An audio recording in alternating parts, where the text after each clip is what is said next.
I think.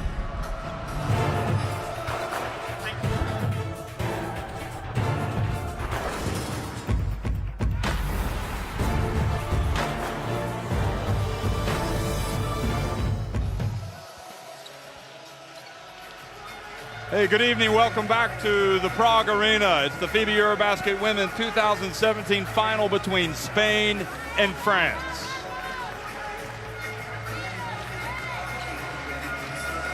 Well, Spain, one of the dominant teams in international basketball. Number 2 Nike FIBA World Ranking champions back in 2013. They're going for another one.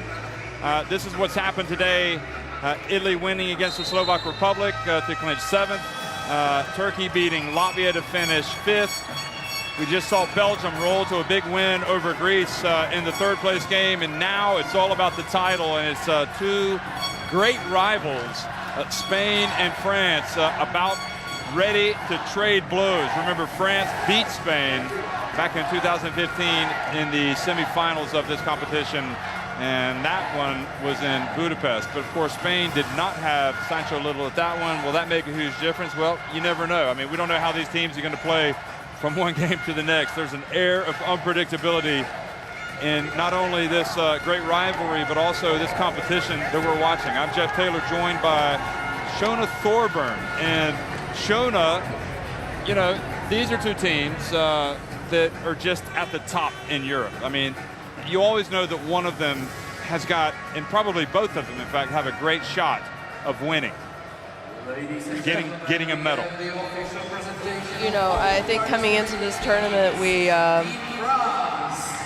if you know anything about European basketball, you would have had these 2 teams in the final. When it comes down to it, yeah, you know, you like the Cinderellas and in the Russian, the Belgian team, but really the 2 best teams in Europe for a long time now has been France and Spain. So especially with, you know, seeing Serbia get knocked out early, seeing Russia get knocked out early, it kind of opened the field for these 2 teams to get there, in my opinion. And this is what we have. I mean, these 2 teams know each other so well on a you know, national team level, but also Euro Cup, Euro League. I mean, if you had statisticians who could count how many times Laia Palau has played against Celine Humer, it's going to be probably more than any other person. These two what will go down as legendary point guards for their country. So, can you get a more exciting game?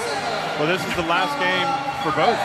It's incredible. Laia Palau, I mean, can you imagine watching these 2 teams around these 2 players? Laia Palau, you know, has just been at all of these competitions for so many years. She announced beforehand that this was her last hurrah with Spain, even though Spain are hosting the FIBA Women's Basketball World Cup next year. You can't go forever. And Celine Dumerc, likewise, has decided this is it. And now, well, one of them's going to finish as the European champion, and the other one's going to be runner-up. And it's exciting prospects. But I think what you'll all know by now is that these teams are loaded with quality players. They are, and you know, we're talking about Laia Palau and Celine Dumerc calling it a day for their national team commitments. But, you know, Gael Sgrella, this is the last game she'll ever play. She, you know, Laia Palau is going to Australia. Celine Dumerc still has her contract in France. Gael Sgrella is retiring. Sancho Little has questioned her moving on after this. So lots of people retiring after this game. Okay, we're going to pause for the playing of the national anthems, starting with France.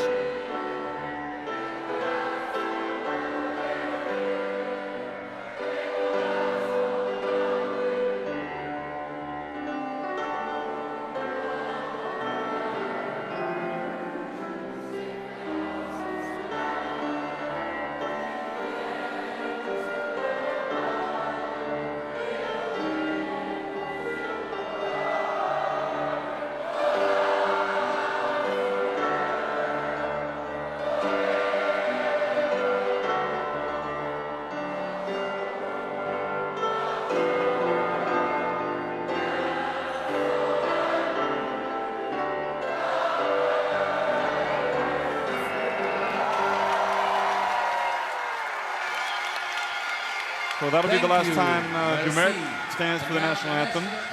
You can see that she was breathing in the experience. Now the Spanish national anthem.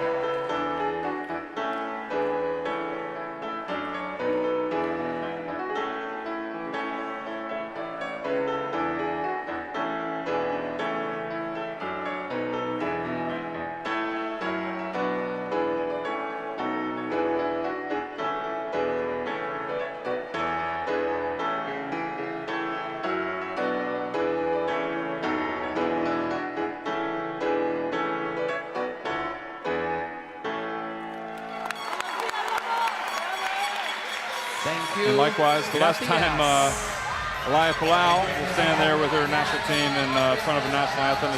Again, we can't stress how much they've meant to international basketball.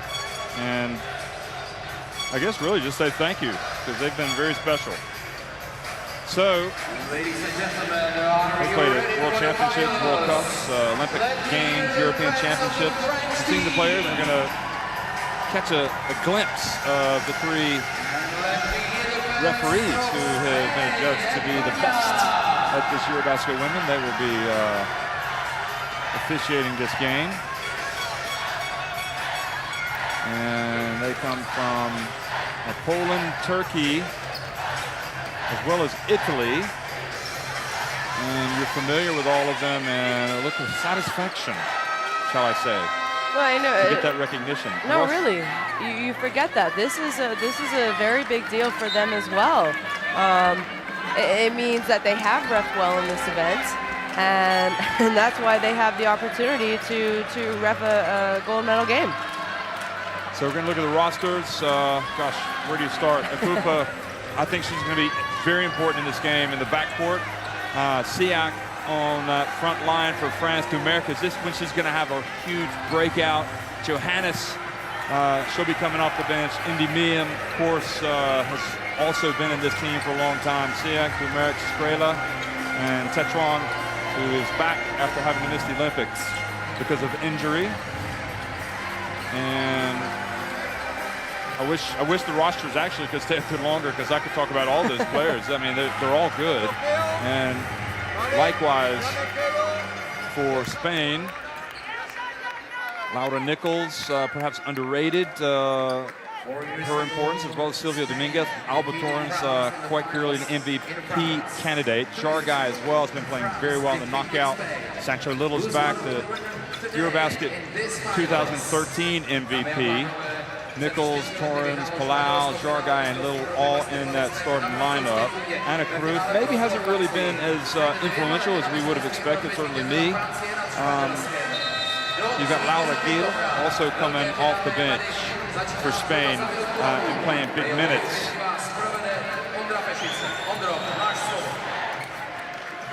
Sarah Michel for France. We didn't mention her. I think she's going to play an important role in this game.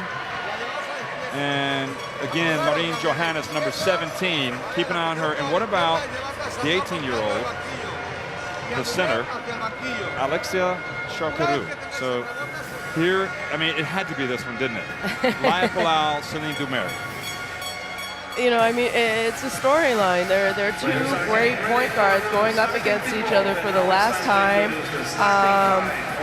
What more can you say? These two women have done so much for their country. They have sacrificed year in and year out to wear, you know, the country's colors. And it's going to be an emotional day, win or lose. And you almost want both of them to have the gold medal around their necks.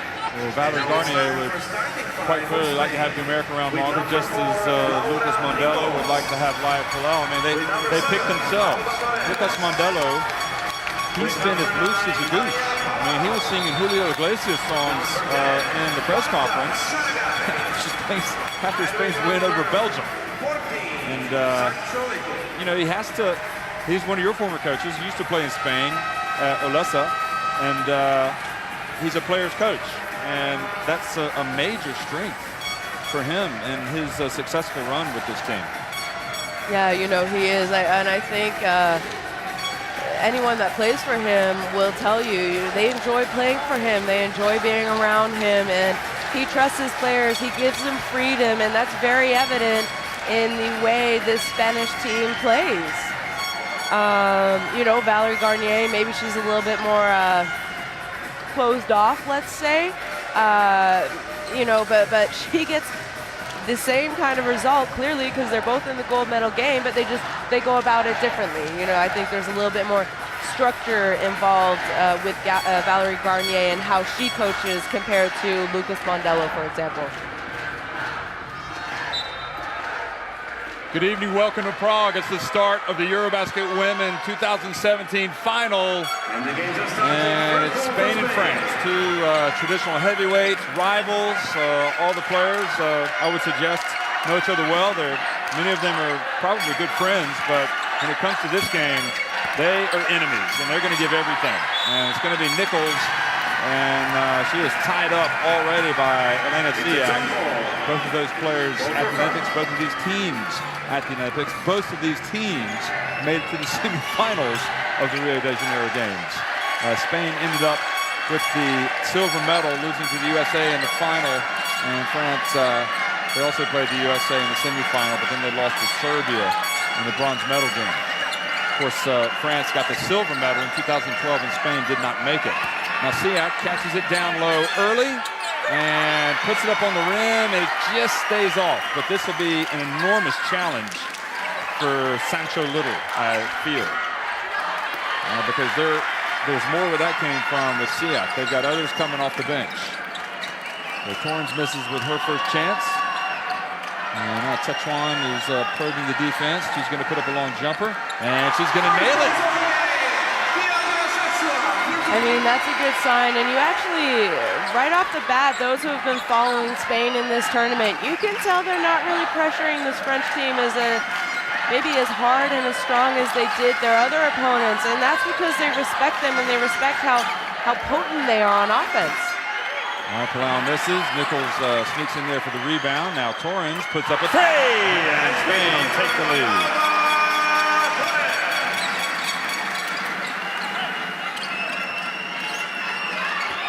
Indy Mian for back against Nichols, and nice soft touch from her. She's led this team in scoring, in fact.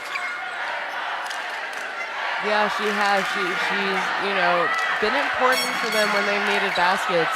I mean, if you watch the quick handoff to Torrens, he hands it to Sancho Little. You know, speaking of Miam's importance, we thought she didn't have a great first half, and then she really stepped it up in the second half of that Greece game to sort of pull away, to be honest, to get to this gold medal game. And Tetuan drives in and draws the foul from Alba Torrens, and she has started very positively. Tetuan.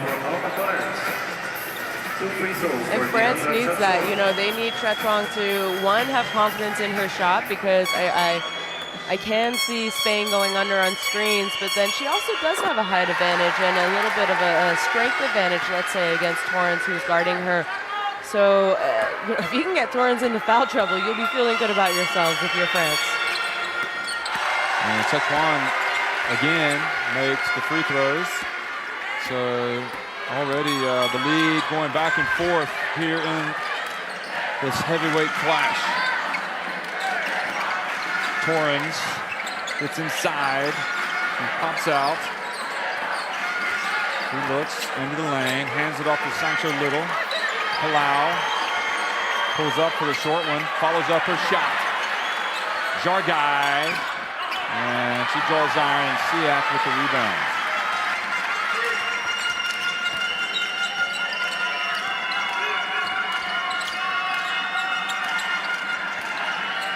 Merrick pulls up for the jumper, go!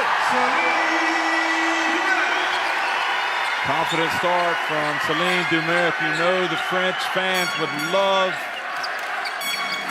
for their team to win this rematch of the title game from 2013. Sancho Little goes in and scores. And of course, the 2013 title game was in France. So it was a particularly a bitter pill to swallow for the French team. And a lot of these two teams were there in 2013. I mean, these players, were there, so they remember that game. Including Chechuan. Now Palau pushes it quickly, then brings it back out. And really, I don't think there's a drop-off when these teams take their starters out, in all honesty. Here's Torrens. Oh, she finds her way in, puts it up off the glass. And she will go to the line for a three-point play. The length of Torrens is a major factor, isn't it? I mean, she is a ball-handling... she's got the size to get in and then compete with the likes of Siak, although she kind of went under there. Exactly, but you know, she still had the length to score sort of under and over Siak, who has like a height advantage against her.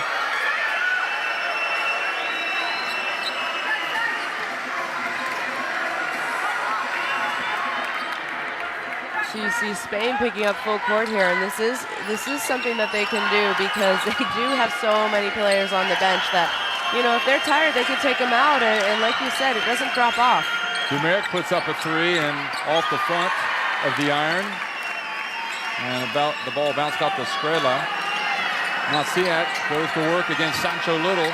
Not many players can do that, and she does it, and she makes it look easy. I mean, you know, these two players have played against each other a lot. Siak plays in Dynamo Kursk in Moscow, and Sancho in Ekaterinburg, sorry. So, not just here, they played against each other everywhere. Nichols replies, and boy, lead change after lead change.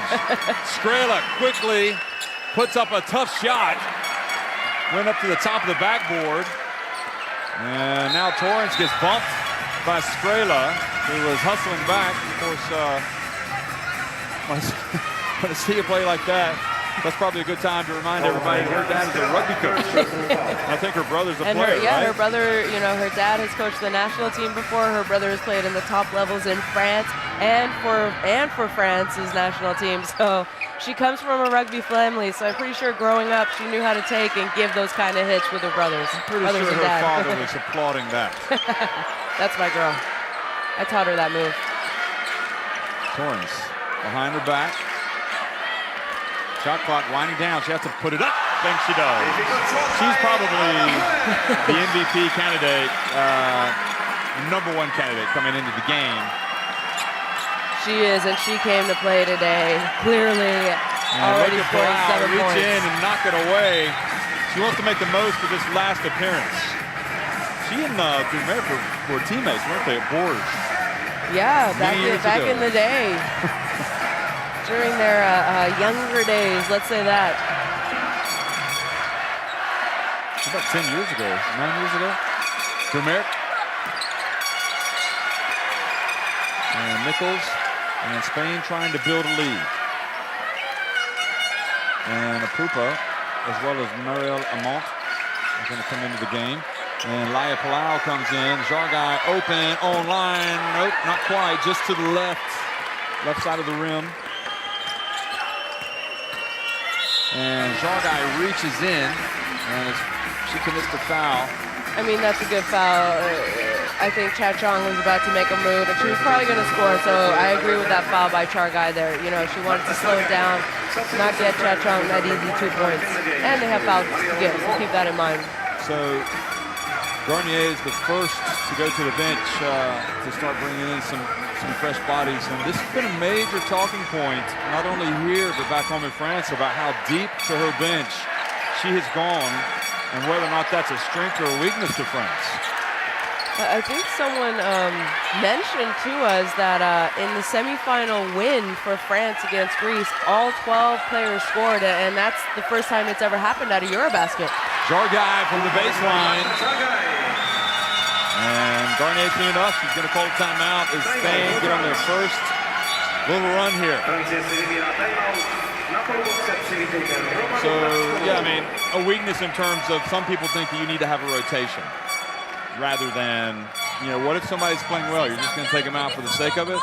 I don't see it like that personally. I think it's better to go deep, but I would say probably sentiment is the opposite. Spain shooting 58% so far, 7 of 12, France 4 of 9.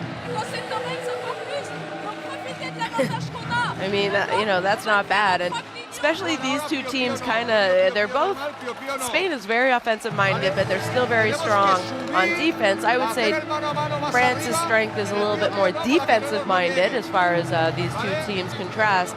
So, you know, for both of them to start out, you know, Spain shooting 58% and France shooting 44. So far, it's been a fun offensive game. Let's put it that way. Well, France started this competition edging Slovenia 70-68. They then beat Serbia by 16. They beat Greece by 7. They thumped the Slovak Republic and in their meeting 67-40, and then they overcame Greece 77-55. So the winner of the Slovaks was in the quarterfinals. So they are unbeaten. Spain, on the other hand, lost the game. They lost to the Czech Republic. Czech Republic 0-2. And they came out as the host nation and played with a lot of fire. Now, Ana Cruz also is now in the game, as well as Silvia Dominguez. Marine Johannes has come in as well for France. She comes in for Strela. And it was really the young players like Johannes and Epupa and Sarah Michel who came in and really turned the tide for France against Greece in the semifinals. Yeah, it was, you know, and when they started to get that lead in the fourth quarter, it was those guys. You saw, well, Chechong hit that 3, but then Johannes caught fire. Epopa hit a 3. Well, Andy Mann can't afford to drop the ball outside and try to put up. She had the shot blocked. And right now, Spain looking confident. I think France's defense and size are not going to allow Spain to blow this thing open, though. Look at Epupa guarding Silvia Dominguez. Silvia Dominguez turns, puts it over the rim. And the ball goes back over. Yeah, I mean, 5 points. It's only a 2-possession game. There's nothing really that France should be worrying about just yet, in my opinion, just because they are so strong defensively. And keep in mind, you know, France is missing, I would say, 2 of the strongest front court duo from the Olympic team last year in Sandrine Gruda. Nice turn from Mia. Great turn. Sandrine Gruda and Isabel Yakubu, they're not here this year. So well, Yakubu is retired from international basketball, and Gruda didn't want to play, which is understandable. I mean, she is getting married, so there's, you know, everyone's allowed some time off. Laura Gil in the game for Spain, and Cruz, 3-pointer, Ana Cruz. And Spain looking just as confident, really offensively, as they have ever since they got to Prague. Johannes on line, and it's good.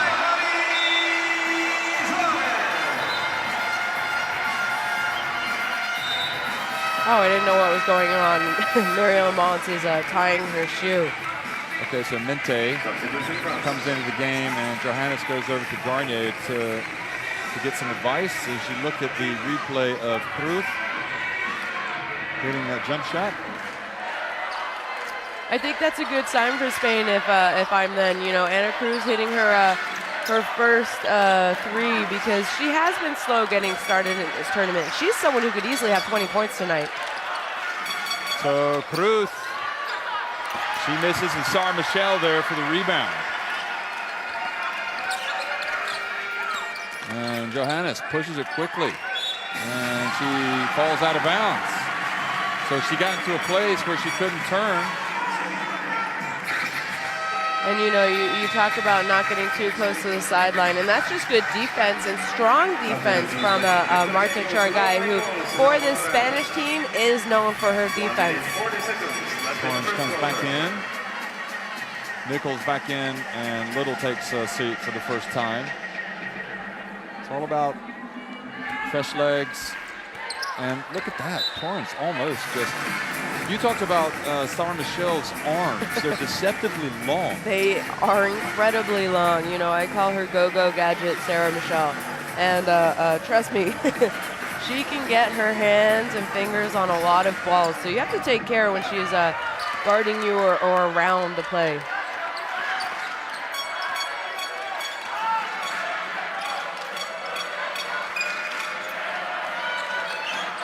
Dominguez bumped by Mente, who's making her EuroBasket debut, EuroBasket women debut. Well, when I say debut, she's playing in her first ever EuroBasket tournament.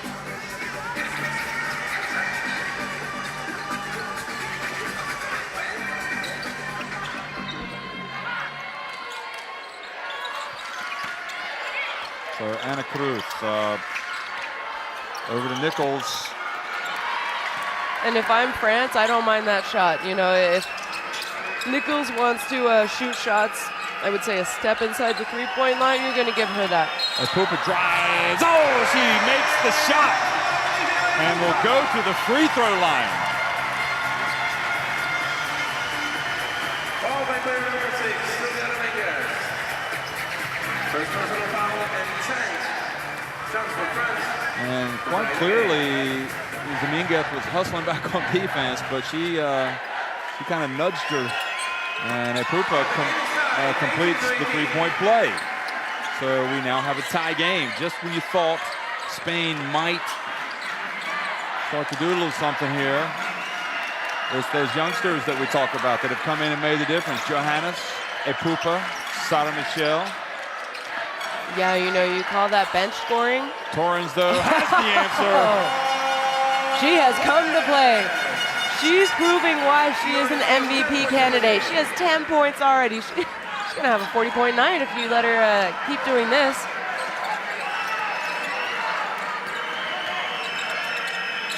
Mente.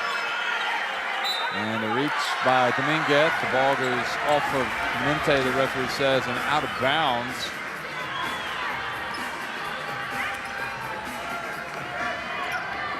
So the final 25 seconds, you know, no offense to Greece and to Belgium, but this game is being played at a much higher level. Yeah, higher level, higher intensity. Yeah. And now France forced the turnover. And you know, you want to get one last good shot here. Sarah Michelle, it's going to be Mente. She's going to turn. She's going to put it up, but she's going to put up too hard. I think they got it.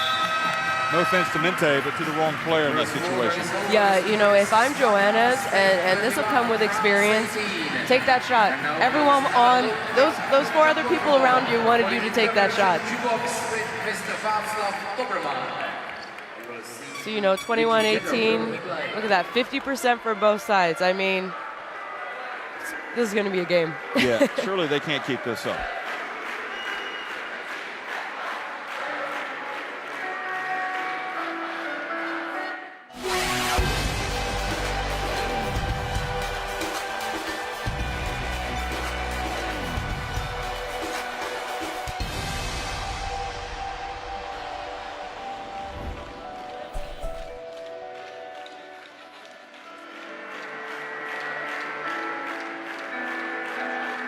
This is the Prague Arena, and it's the final between France and Spain. Of course, the Czech Republic, we're hoping their team might be in this spot. They were the European champions back in 2005 when the tournament was played in Turkey. And but the Czechs didn't get it into gear in time, and they didn't even get to the quarterfinal qualifiers. They went out in the group stage. And that just kind of happens sometimes. But these two teams have made it all the way to the title game, and that's already turning into a memorable one. Both teams' lofty rankings in the Nike FIBA World Rankings. We've got Spain at number 2 and France at number 3 behind the USA. And you're pointing at number 6, Canada, because you helped them get that ranking. Congratulations. Thank you. That was good. I mean, you guys were. Look at that, climbers. You were down. Yeah, you were climbing. You went up 3 after the Olympics. After the last cycle, they go After the by. last cycle. Yeah, there's a 4-year cycle. So, and rankings are based on also how your younger teams do. So keep that in mind. It's not just senior level. They rank on everything.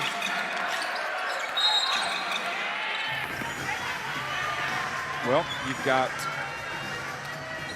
Spain trying to reassert themselves.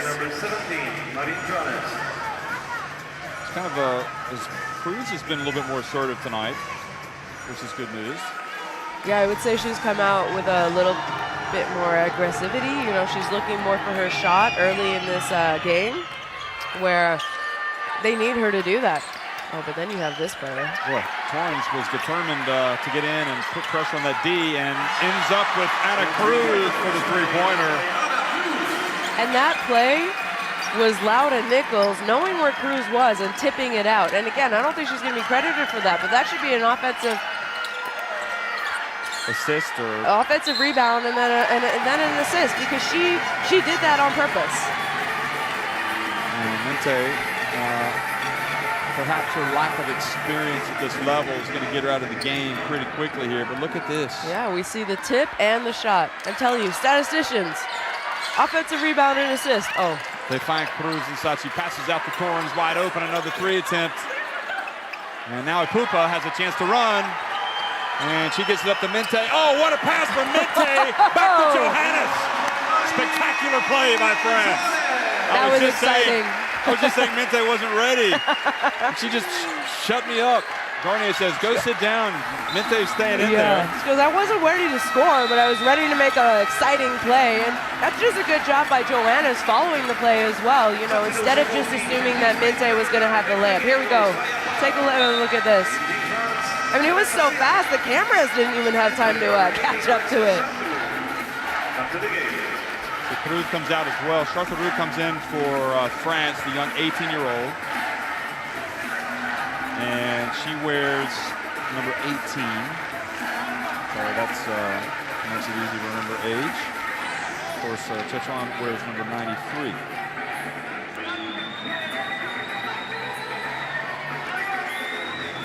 Right, so Siak is back in.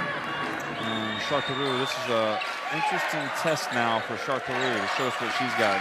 Trust me, folks, she's good. She's got a lot. She's got a lot of tricks, especially for her age. Jargai inside. That's a tough foul. I'm not sure if it was a foul, but they forced Spain into a tough shot, and I think you're bailing her out there by fouling her with 2.3 seconds left on the shot clock. I correct myself, fouled by number 18.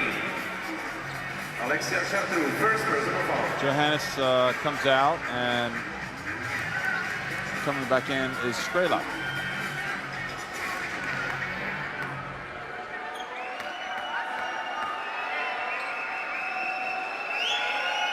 Well, Mente and Johannes especially have gone back over to the bench. They look pretty tired, but they're both, especially Johannes offensively, she's really been contributing. So we'll see if France can pick up the slack while she's out. Cooper remains in the game. We haven't seen Ayayi yet.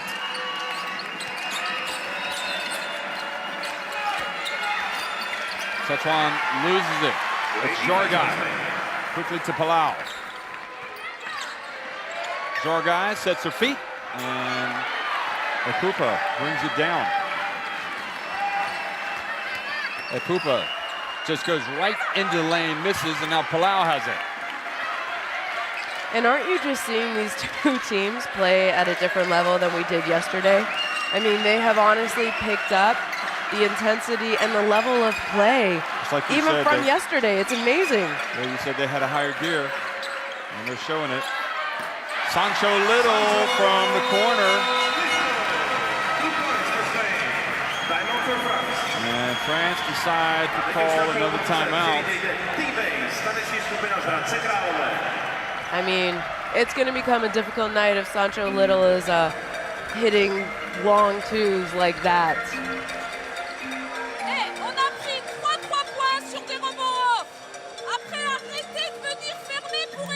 So you see Joanna's with 5 points, Cha-Chung with 4, Miem with 4, and Ikupa with 3. But it's more their defense right now that they need to figure out. You know, Spain has 28 points with just under 8 minutes left to play in the second quarter. Torrens has 10, Cruz has 6, Little has 6. Who do you stop? Because all of them are playing so well and shooting so well. You know, Torrens is 4 for 7, Little is 3 for 3, Cruz is 2 for 3. So, I mean, do you wait for them to cool off? Do you think that's going to happen? You got to make them cool off, right? Yep, you got to get the hand in the face. You got to rotate. You know, France can get some stops and get back, and they're right there. But definitely right now you sense is an opportunity for Spain.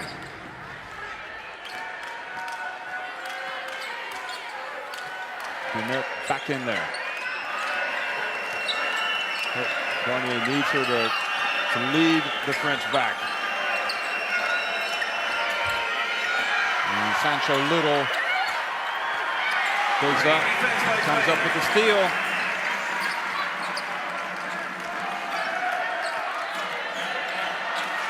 Great atmosphere in the Prague Arena.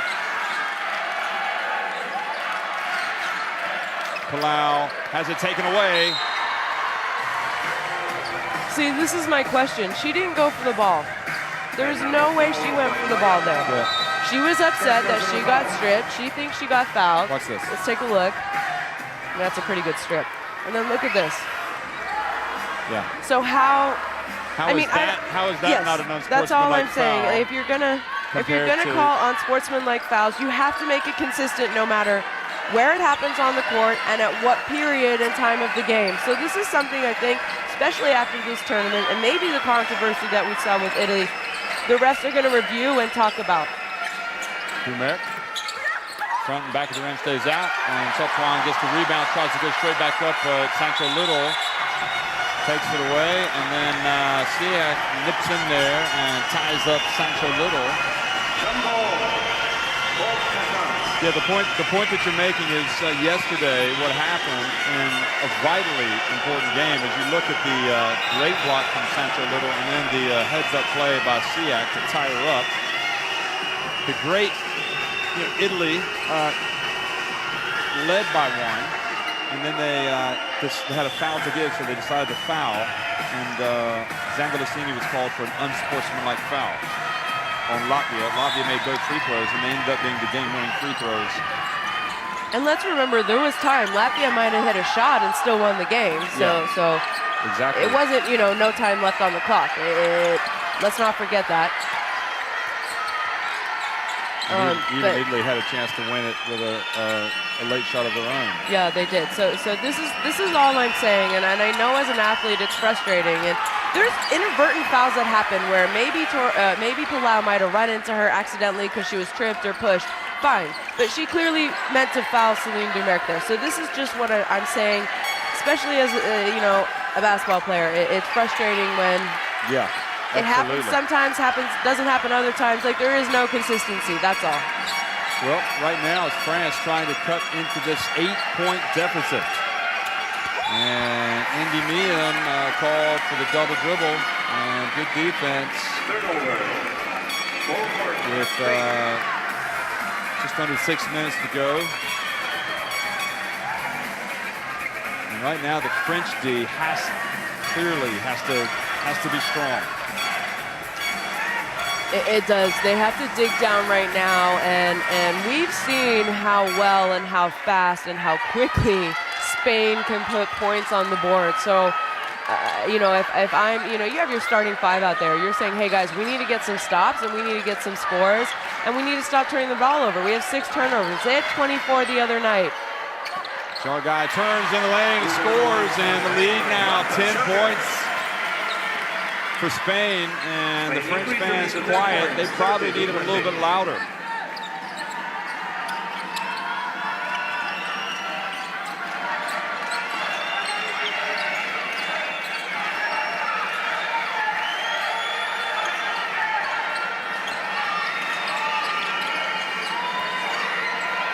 Tetuan turns and misses, and Sancho Little gets the rebound. And now Little quickly up to Torrens, and she's going to attack. And a trailing Nichols gives her. She knew that somebody was behind her. And right now Spain are turning it on. And Valerian Ayayi is going to come in for France. You know, you cannot let Alba Torrens catch the ball at half with momentum. Dumeric hits a much-needed three and tells the fans to get up. They need the sixth man. But this right here, you can't let them headman the ball and let Torrens go one-on-one early in the shot clock, because she will create something. She didn't score that last time, but she hit a trailing Nichols. Oh, this time Sancho Little missed, but she gets it back, gets it to Torrens. That's off. And they're going to call foul on Strela.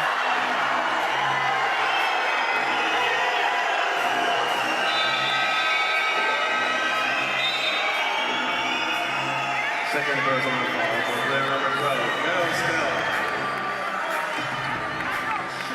Substitution France. Valerian Ayayi with the rest of the game.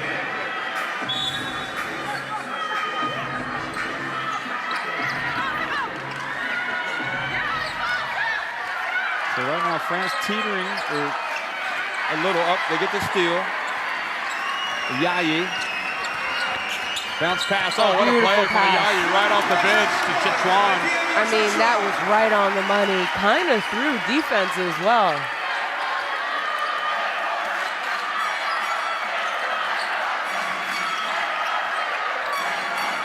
Interesting. Ayayi, I mean, she was tall. Look at that. But then a push. And you don't want to see this if she get hit in the nose. This time, fouled by player number 9, Celine Dumeric. See, this is what you can't let Torrens do if you're France. I mean, great job by Torrens being aggressive, and you know, there's Ayayi's beautiful pass in transition. But it's something you really need to think about if you're France. You don't want Torrens catching the ball with speed in the early shot clock. Let's put it that way.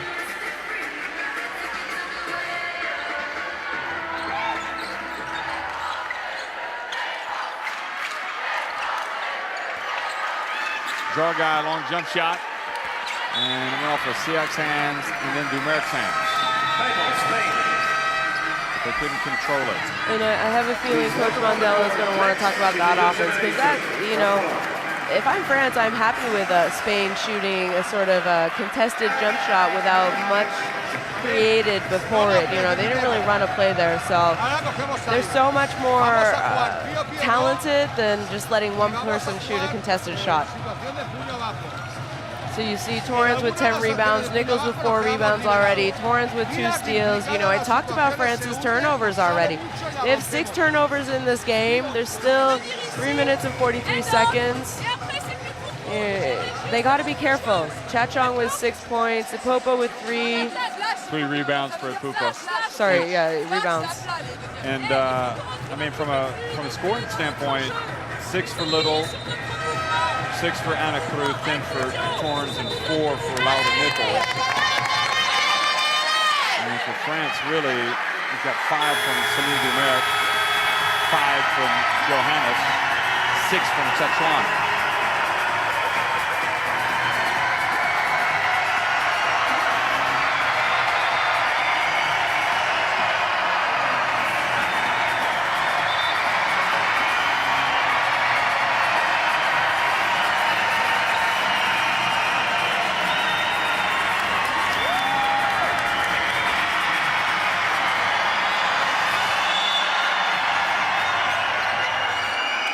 So back to live action.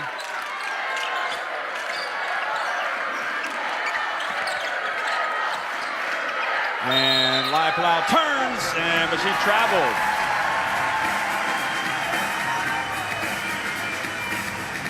Dribbling, goal for France.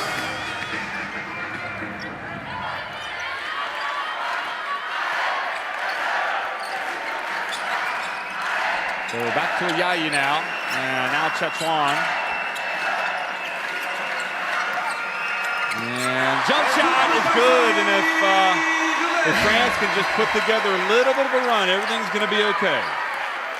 if Celine can become super Celine, Yeah. they'll be in a good position. Let's put it that way at the end of 40 minutes.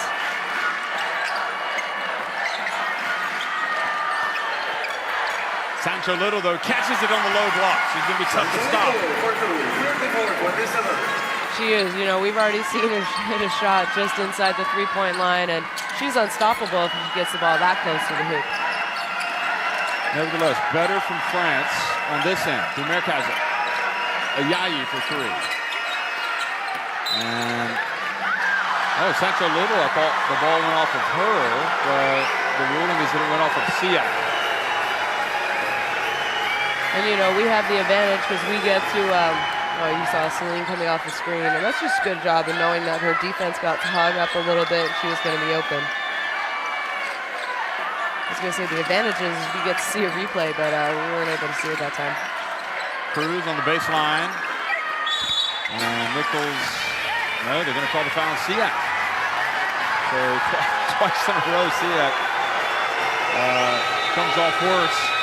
Once against Sancho Little, and then against Laura Nichols.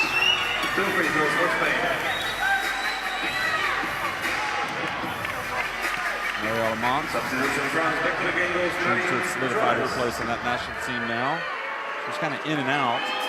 Yeah, she was one of the last cuts for that 2012 team. You know, they went with the Lodi Godin experience. You know, she was Young Player of the Year back with France quite a few years ago now. And but since then, she's been a staple for them. Sorry, since 2013. So that's good shooting, and it's back to an 8-point lead now for Spain. Johannes. Cruz is on her, and Dumerc drives in and earns a trip to the line. She was wanting a three-point play, but at least she's gotten to the free-throw line. That picks up her second. And you know, I like the way that Dumerc's playing right now. She's sort of putting this team on her shoulders and saying, you know what, this is my last game in blue.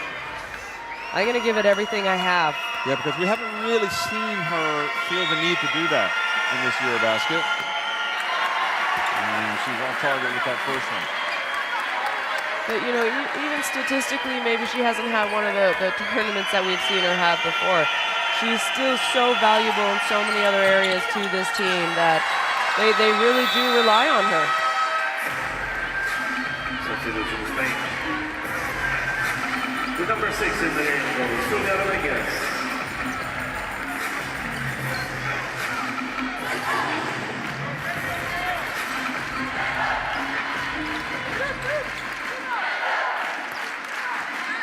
So the 1 of 2 from Dumerc makes it 35-28. Spain want to keep turning the screw if they can. They want to keep the pressure on. And then it goes to Little. Outside. Now Nichols flashes in the paint.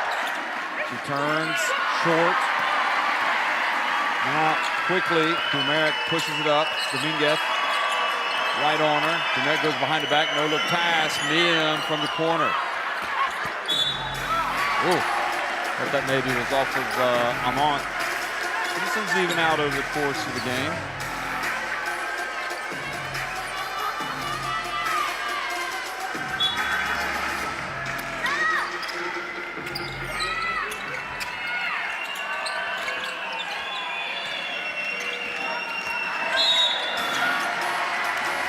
And so this is, you know, I think... Trip, ball. Yeah. Nichols. This is just Celine being aggressive. Well, sticking her knee out there anyway. Yeah, she did. I mean, she got caught. Spain with number 24. Back to the game. Look at Laia Palau. She, just like Dumerc wants to win, so does she. So Laura Nichols goes out, and Laura Gill comes back in. Spain has a pretty deep rotation as well. Don't think that it's only France. And Amont puts it up off the glass. And that was all created because of Madine Johannes. She kind of looked off, I think it was Andy Miem who set that screen for her, and the defense got worried and followed her eyes, and you had a wide open Amont.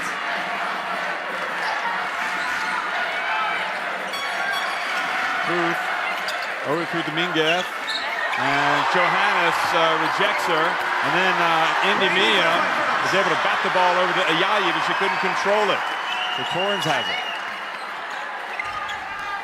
And now Dominguez goes in, and again, oh, how did she make that?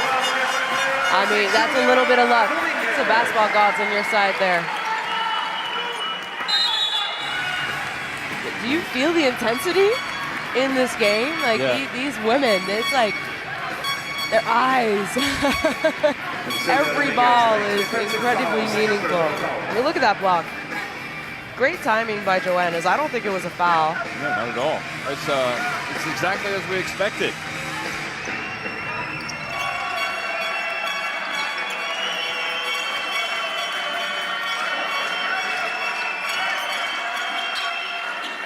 Johannes.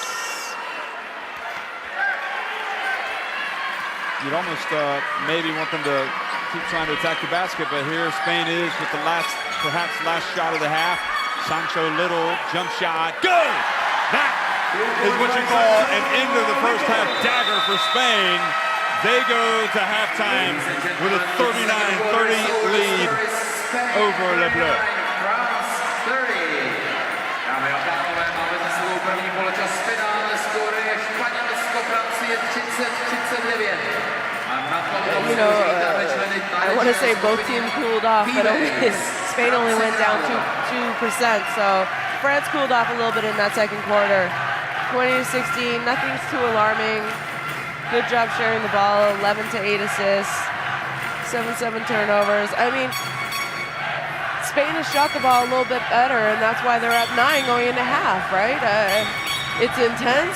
Every ball counts. They're playing hard, and that's what you expect in a gold medal final at EuroBasket. Absolutely. It's just what we expected. And Spain right now getting the better of it. They're on top 39-30 at halftime.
Next team leaders generation.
胜，一瞬间，燕京人江白体。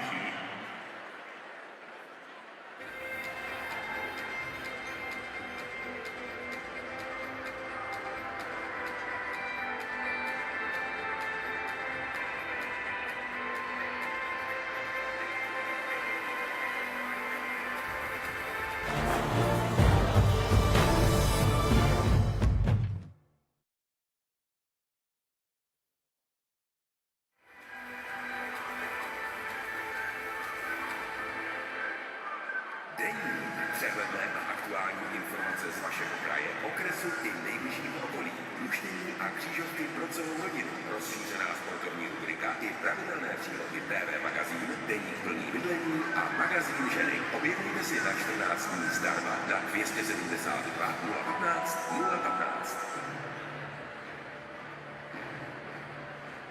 Mnohaletý technologický vývoj.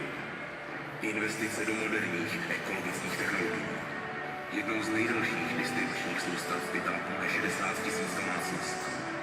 Díky vaší spolupráci a důvěře můžeme vyrábět opravdu čistou, levnou a spolehlivou energii. Elektrárny Opatovice. Jsme tepelné srdce východních Čech.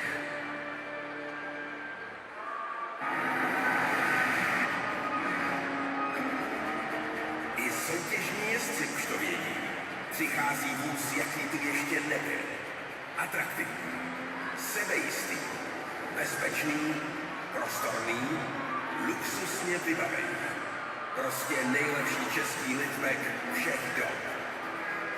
A teď ujedu všem. Nový Hyundai i30. Hyundai. Matuj a pomerančovém mám.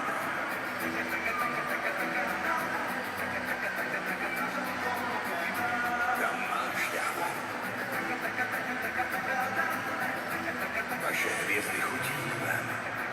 Ochucená matuny s ovocnou šťávou.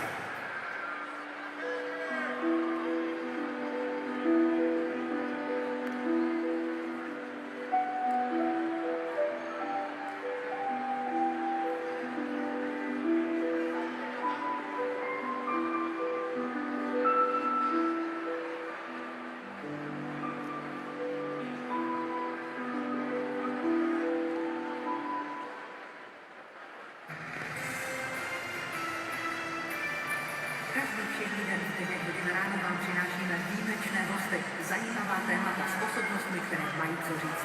Host Lucie Výborné od pondělí do pátku od 9 hodin živě na Radio.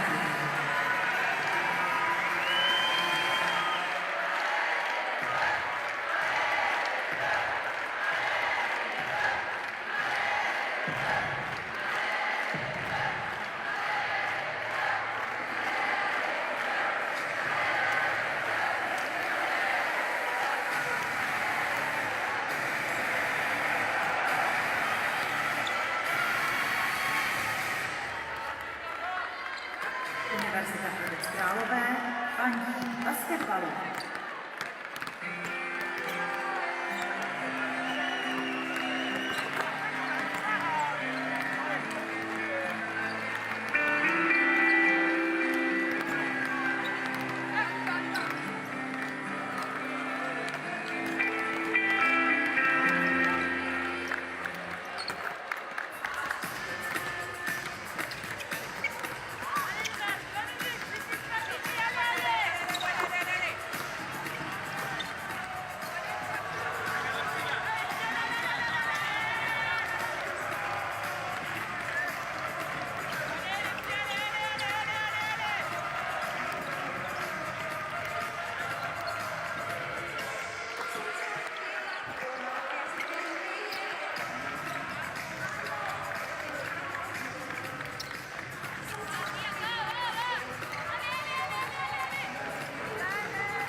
39-30, Spain on top of France, and we're in the final of the EuroBasket Women.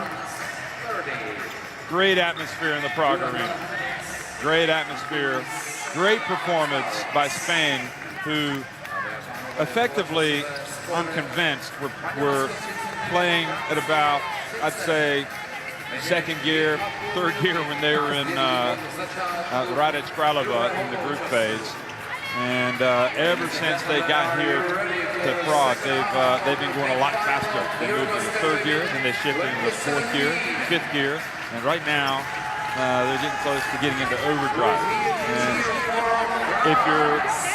if you're France, maybe the only thing you can do is you just got to lock in, don't you? Defensively, you got to rebound, and you got to try to get some easy points. They're not out of this by a long stretch, but right now you have to say the game is going Spain's way. Yeah, you do, and I wouldn't be too concerned if I'm France, because you know traditionally you've played very good defense and you know how to buckle down and make the big stops when you need to. So, you know, my only concern is can France keep up with Spain's scoring ability? And we're going to find out in this next 20 minutes, because that's where Spain is so powerful. They can just score, and they can score from every position. You know, Torrens came out on fire. She slowed down a little bit in that second quarter, but then, you know, as soon as she started to slow down, Sancho Little decided to step up. You had Cruz come in and make fast impact offensively in her first substitution. So they really are just so talented everywhere, and you can't, you know, worry about too much of one person, because they're going to make the extra pass and it's going to lead to a basket by another Spanish player who is just as talented. So, you know, France are very good on defense, and that's where it's going to have to start. And maybe if they can buckle down, get a couple fast defensive stops that lead to fast break baskets for them, we'll see a little bit of a momentum change. Wouldn't be great to hear from some of the guys from USA Basketball, for example. I'm sure they're watching this, and I wonder what they think about these two teams. I mean, USA right now quite clearly above the rest. And I'm just curious. The question is always there, isn't it? Are they closing the gap? Are they closing the gap? And I do think that Spain have certainly improved over the years, and I think it helps when they play against the Americans. And I think France are now on the verge of having something really special with their young group of players. And certainly at this EuroBasket Women, we're seeing right now the most intense game that we've seen. And maybe one of the most exciting, you know. Well, no doubt about it. And the second half's underway. Torrens passes to Little, and Indy Mim was there to intercept it. Epupa. And an offensive foul called on Siak. You know, boy, she has just not had any breaks at all since she's been on the court. I don't think that's an offensive foul. You can see here, Nichols is the one who initiated contact while Nichols was moving. Unfortunately, the ref didn't see that. He only saw the second hit, so I think that's a bad call, because Nichols initiated that bump. Well, I think it's a tough call, certainly. Well,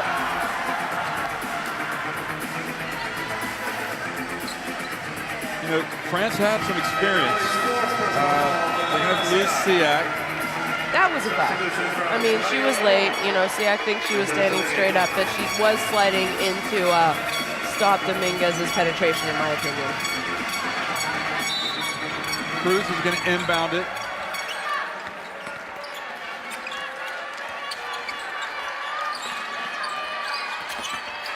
Got to happen at this end for France.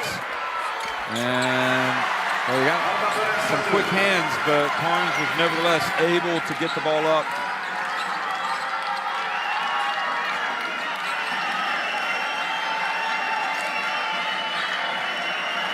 Now Krupa inside, it goes to Tatwang, and boy, she had such a great start, but then kind of disappeared, and I don't know what, you know, maybe she needs to pick it up a bit.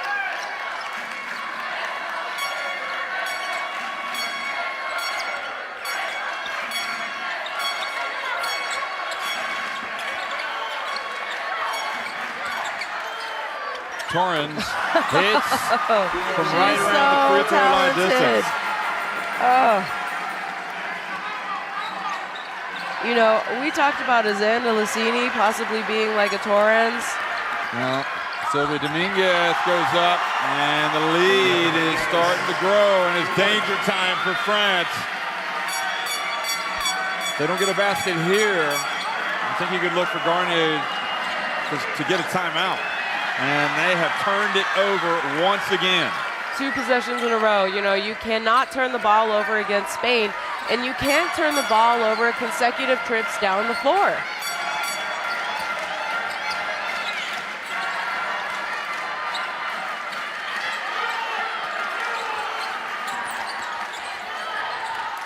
Well, Torrens tried to get to Little a couple times, and it's not been that easy. So from that standpoint, good for France. And Sarah Michelle attacks the basket, but just not nearly as effective as Spain are when they're getting in there. And Pupa slowed up that break. But they really need to get something going quick, or this thing could end quick for France. Little turns, nothing but net, but it was the outside of the net. But look at the extra hustle from Nichols. Doesn't matter, into the shot clock. 24 seconds violation, ball for France.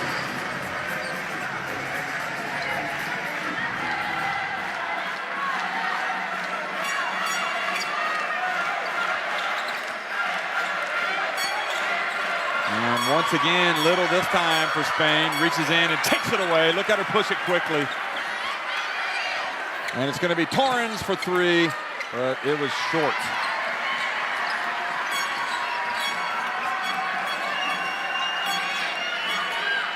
Now, Sarah Michelle, she was fouled. You know, Sancho Little talks about maybe this might be it for her. I find it hard to believe that's going to be the case, and she's not going to play next year with the World Cup in Spain.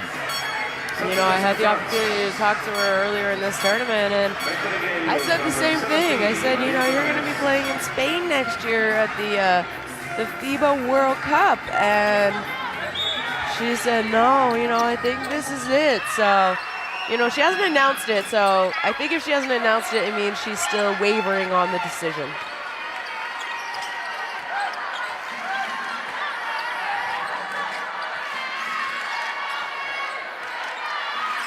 Good as Dominguez. I mean, you know, Laia Palau is moving on, and her leadership will be missed, but there is a lot more where that came from when it comes to Spain's guards. And one of them is on the court right now. She's got the ball, and offensive foul. Fouled by Sylvia Dominguez, third personal foul. And Dominguez was called for that. Substitution Spain. Hooking. Look at that. Returns to the court. Oh, yeah. Well, a couple of times. I mean, I'm sure they wouldn't call that on the playground, but I mean, no blood, no foul on the playground. France will take anything they can get at this stage. Yeah, they will.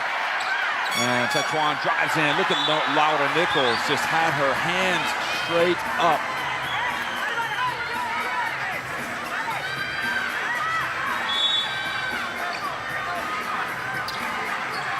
Cook is going to inbound with 10 on the shot clock.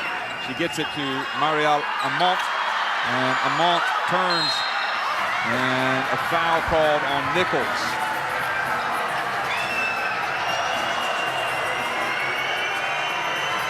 Well, you can throw some contact with. Well, she got it on the knee? No, I think Nichols got an elbow to... Oh, did she get it to the midsection? Yeah. Substitution Spain. I'm not surprised she needs a breather after that one. And what about Laura Gill? She's perfect for the game when it gets a bit scrappy. She is, you know, she knows how to set screens, she knows how to rebound. Oh, wow. Yeah. Boy, I mean, the well is running dry right now. I'm surprised we haven't seen Johannes come into the game.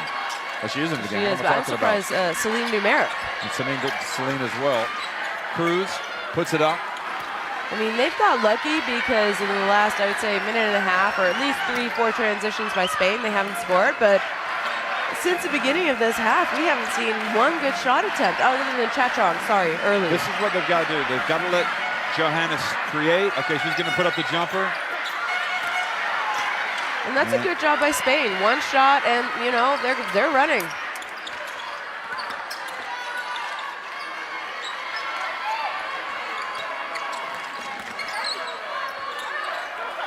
Celine Demek is going to come in now. And Laura Gill, and you've got to know who you're fouling.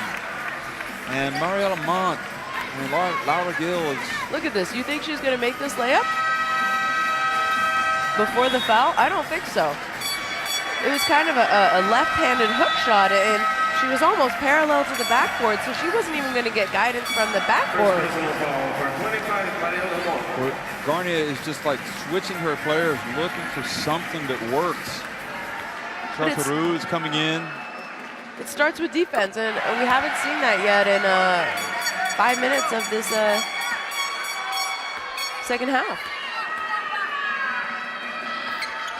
And that hurts that Gill now has made both free throws. So the lead is 15.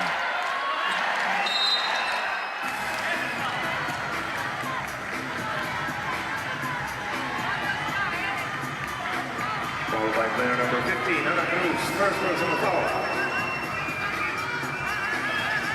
So the foul on Cruz means going to inbound it. France just need to see the ball go in the basket right now. Yeah, they do. Get to Chachon inside and surrounded. She gets it, and they get up just in time before 3-second violation. And Liam misses the shot.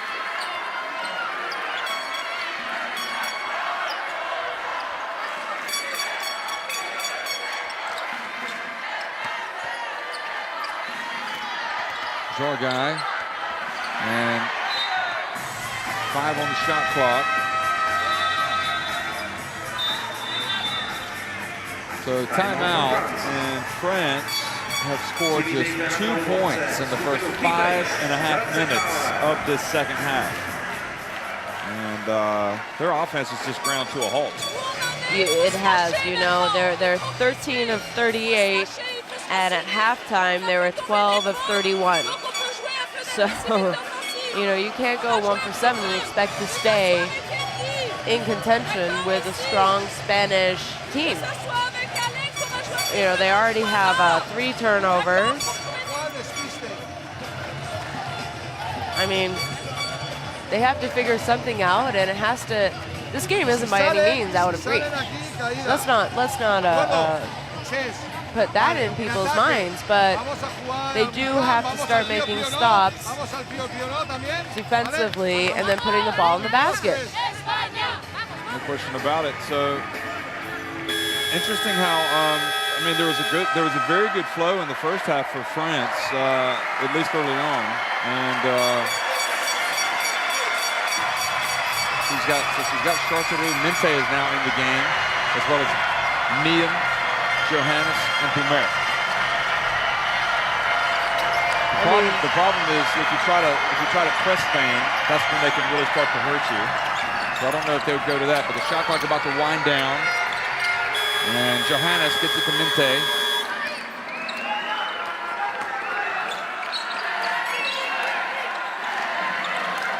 Oh, wow, that's the matchup that I was hoping to see before the EuroBasket. Johannes and Palau, the new kid on the block, so to speak. And the Italian kid. And Johannes. Well, Spain already committed 5 fouls, so she goes to the free throw line. And this is a good way for France to get back into the game, if you think about it. Well, she's missed the first one.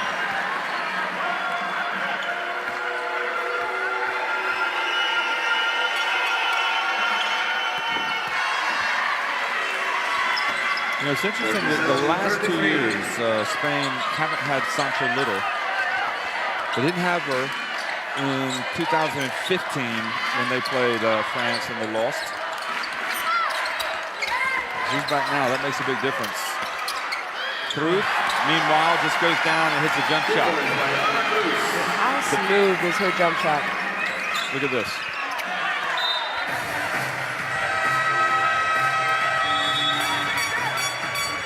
Trying to push quickly, trying to get something. You know, this is Cruz's best game. She's sitting down now. She hasn't had a great EuroBasket, in all honesty. And she goes to the bench with 8 points. Little has 10. Torrance has 14. Torrance back in the game.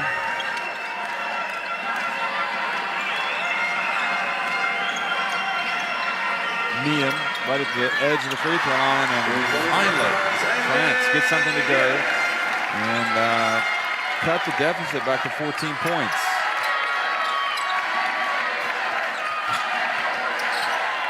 Mente guarding Torrance,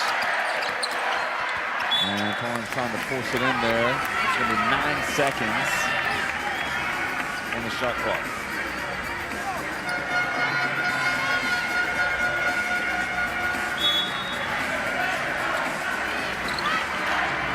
Oh, they find Lauder-Gill, and it just goes from bad to worse. Inbounding the ball for a layup. Second personal foul.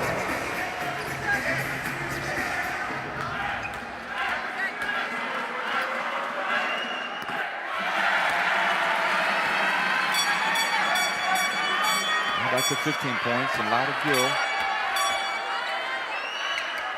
She's done the business tonight, hasn't she, coming off the bench? Misses that one.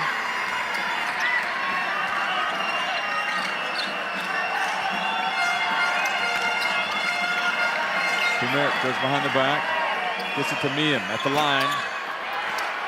And the ball batted over to Zargai. And, you know, I think they need more people offensive crashing. You saw Minte going up, but I think Charteru needed to be there for sort of the tip that Minte, you know, gave her. Not a bad gamble there from Merritt. Got to try to get something. Torrens pulls up. Oh, short range, nails it. Spain looking imperious right now. Determined to send Laia Palau off into the next stage of her life with a European title, much like they did with the Maya Valdemaro and Elisa Aguilar back in 2013.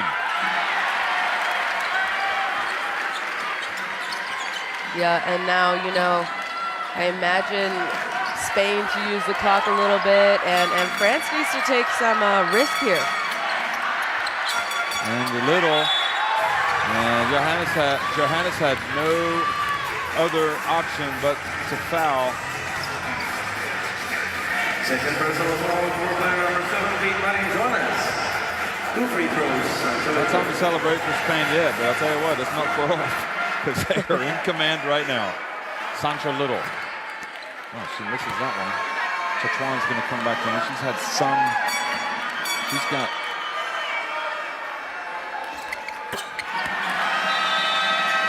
9 points. She's actually leading France on scoring. She's going to come in Substitution France. for Mente. Haven't even seen Charteru spot up to shoot a 3 yet. We know that she can. Back to the game number 93, Deandra Chachuan. But I mean, give credit to Spain's D. Maybe she hasn't felt comfortable putting up a 3. Well, we saw how Spain just absolutely smothered Belgium. Didn't give them a chance. And what was Johannes doing? I mean, even if she thought she was fouled, you're not going to get that call because you're not even going up near the basket. Quick pass, good hands to Merritt. Now, maybe something in transition for Spain. Johannes back to Merritt. Charteru is going to take it. Go! There you go.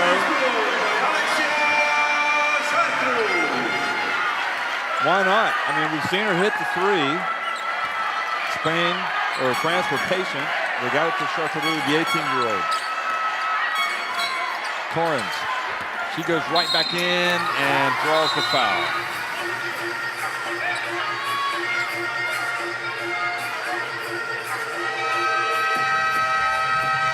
First personal foul by number 5, Genevieve. 2 free throws for Again, look at this. Just 18 years of age, Charteru. Before the free throws. This is Torrens driving in. Doesn't do much wrong by the French defense there. Being called for the foul.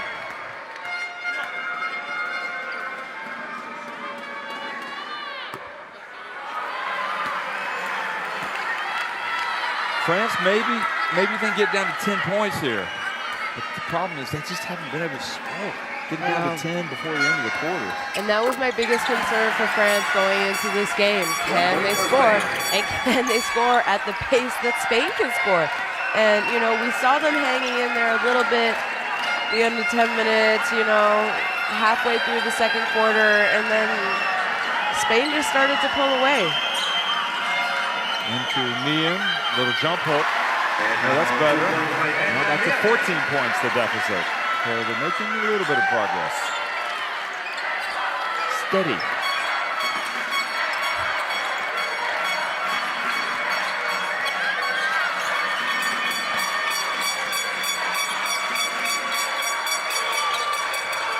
Little. Oh, takes a tough shot and hits it.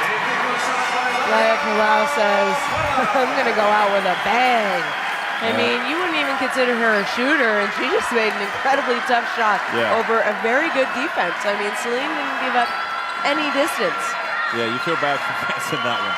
Dumeric is unable to reply. So now Spain have it for the last shot.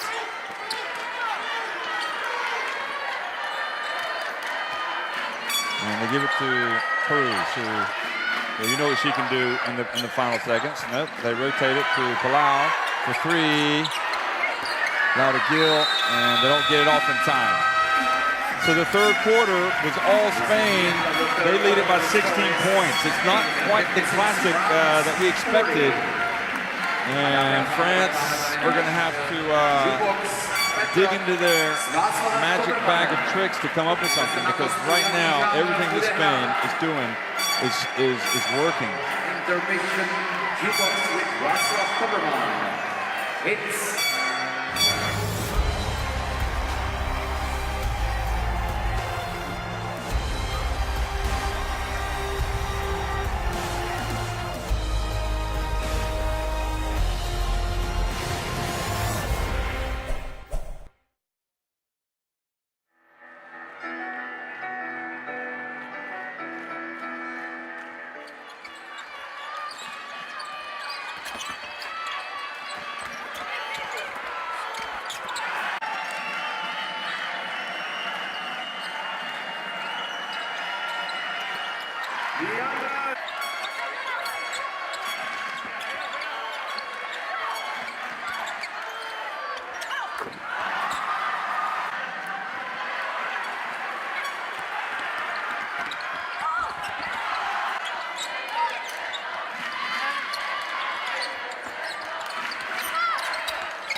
So, you know, we have 10 minutes left in this game, and like you said, France has to look into their bag of tricks and pull out something, because it's do or die time. And I don't think this French team is going to just hang their heads and say, all right, we've given up. You know, not if Celine Dumeric is on the floor. So they need to start knocking down some shots, and they need to start, you know, if they can get it to about 10-8 points at the 5-minute mark, they're giving themselves a chance.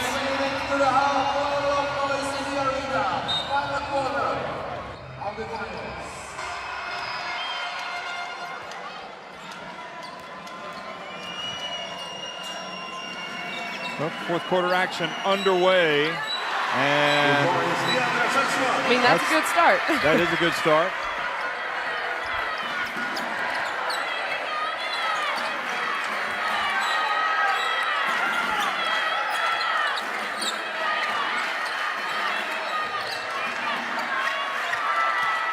Plow moves in, and it goes.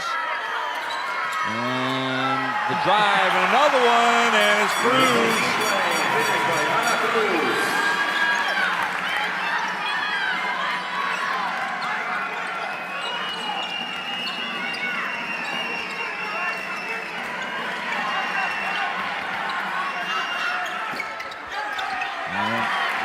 Cruz has it again. She's in the open floor.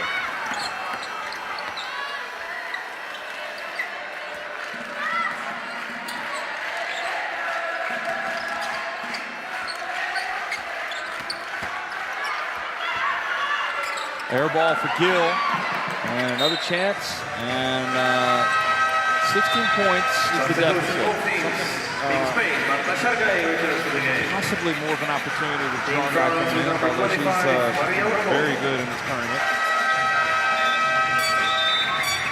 And you know, you want to see Celine go off because we know, and we've seen it many times before, she can carry this team. But I don't think this is a bad change by Valerie Garnier. Maybe Popa can get up, cause some turnovers on the defensive end.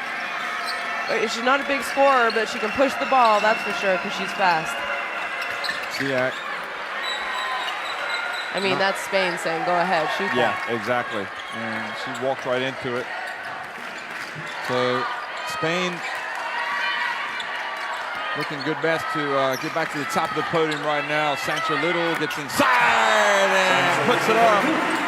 And just underlining really how good they've been. Listen, they've won one European title back in 2013. So they're hungry for another one. They feel like that with as good as they've been over the years, they deserve to be at that top of the podium again. And they're awfully close to doing so. France, they haven't been at the top of the podium since 2009.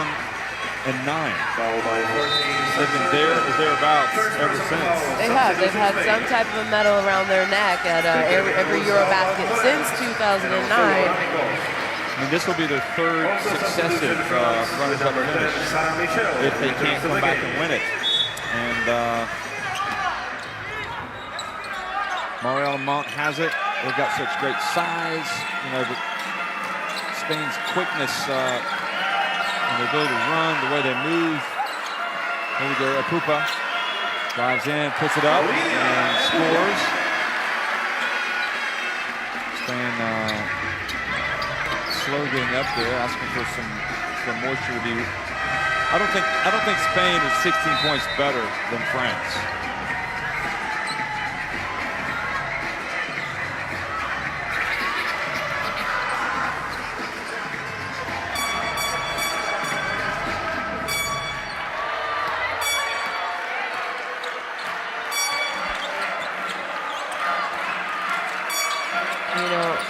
Spain needs to dig down right now. They need a stop desperately. France do, yeah. Oh, sorry, France do.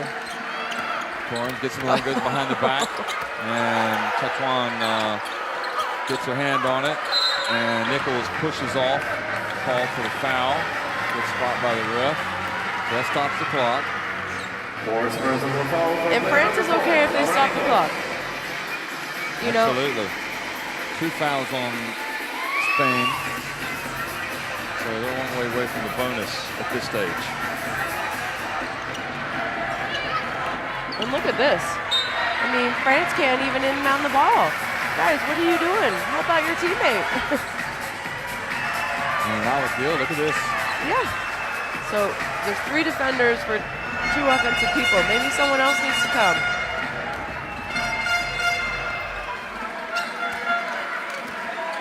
So they're going to let Tetuan bring it up.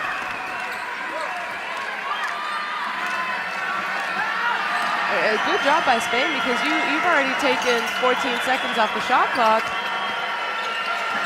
Michelle puts up a little short one, and that's good. Well, gets it back to 14. Now Spain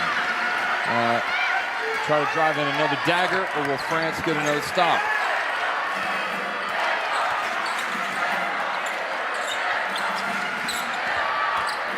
Chargai.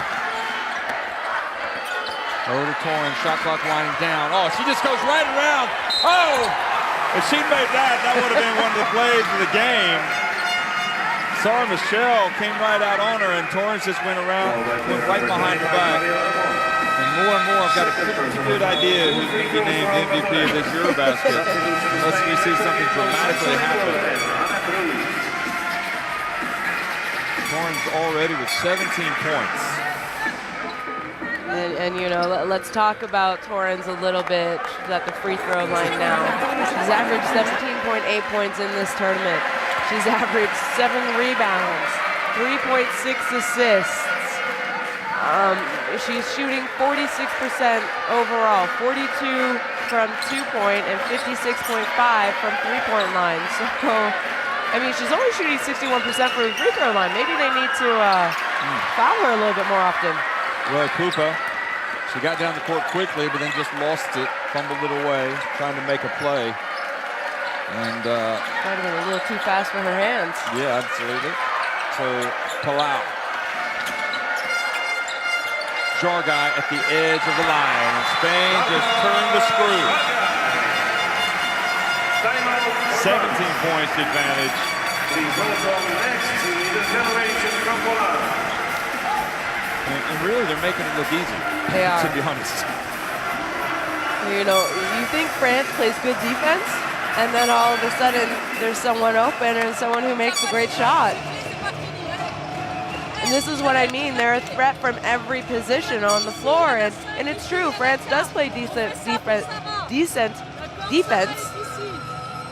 but Spain's offense is just more powerful right now. Spain are just so difficult. You look at their three-point shooting, their two-point shooting. Man, they've got slashers. They've got players that spot up on the wings. The rebounding, 33 to 25.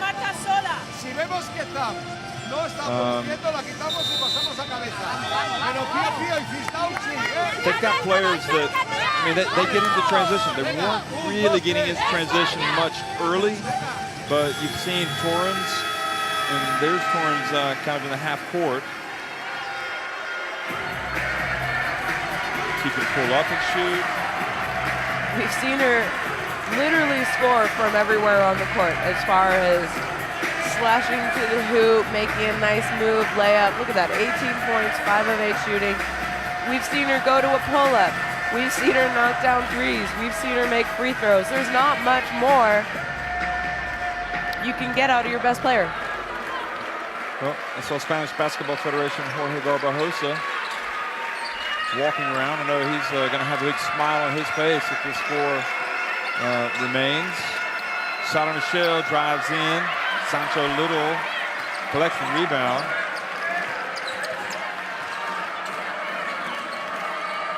Garnier trying to get anything she can, appealing for a foul.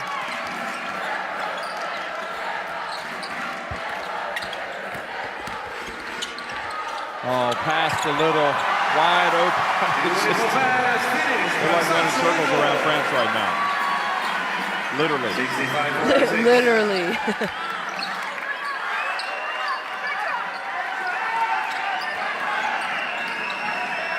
Now Sara Michelle gets in and turns it over. Look at this.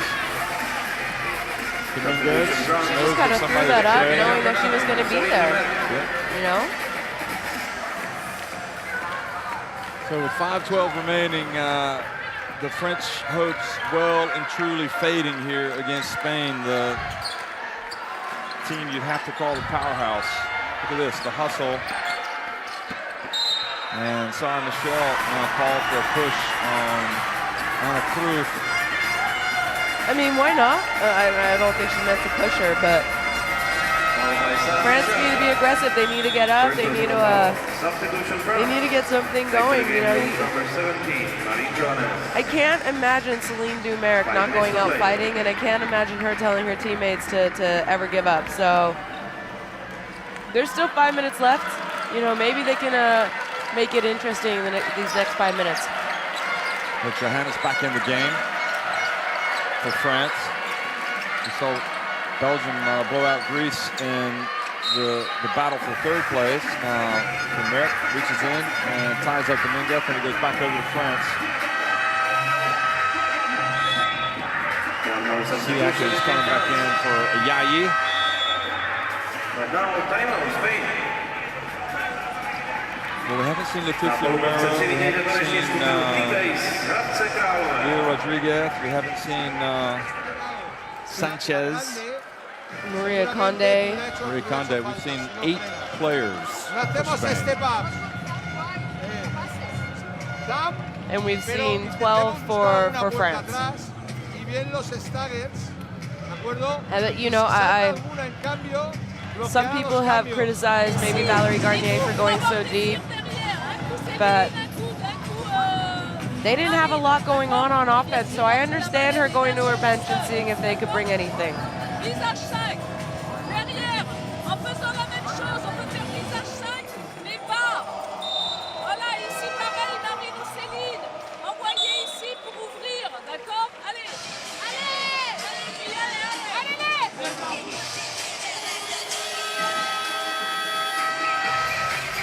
Well, Garnier's first tournament as coach was the World Championship, wasn't it? The FIBA Women's Basketball World Cup in 2014. Yeah. And I think they had an 8th place finish there. Yeah, they didn't have their best team there. I mean, they were missing, well, I mean, at the time they were missing some players. But they've made it to the Olympics. Made it to the final of this tournament 2 years ago. And, you know, they've gotten to the final here today, but last time it was Serbia that stood in their way. They actually beat France, albeit without Sancho Little. That was in the semifinals of the EuroBasket Women 2015.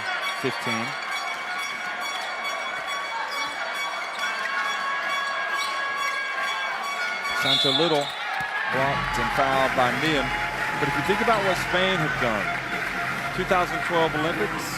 Second personal foul by number 5. Well, they didn't play, but 2013 they came back. European title. Yeah. 2014 they got to the final, lost to the USA. 2015 third place at the EuroBasket Women. Last year runners up, they got to the final of the Olympics.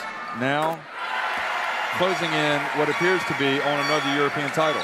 I mean, this is a string of dominance that you can just only admire.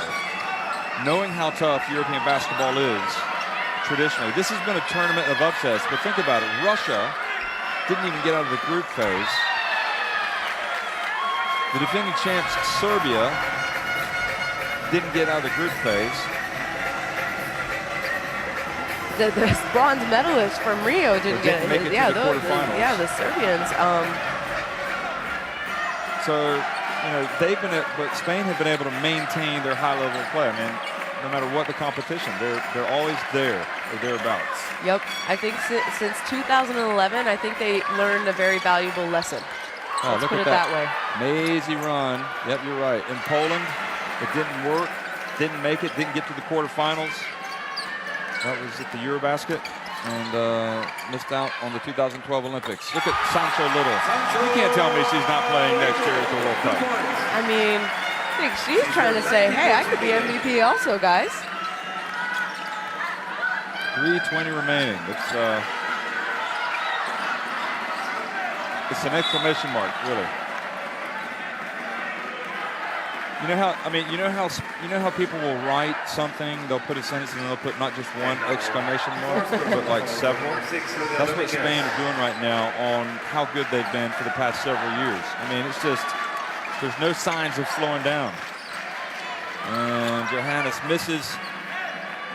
Yeah, I mean, you know, nothing is going for France right now, and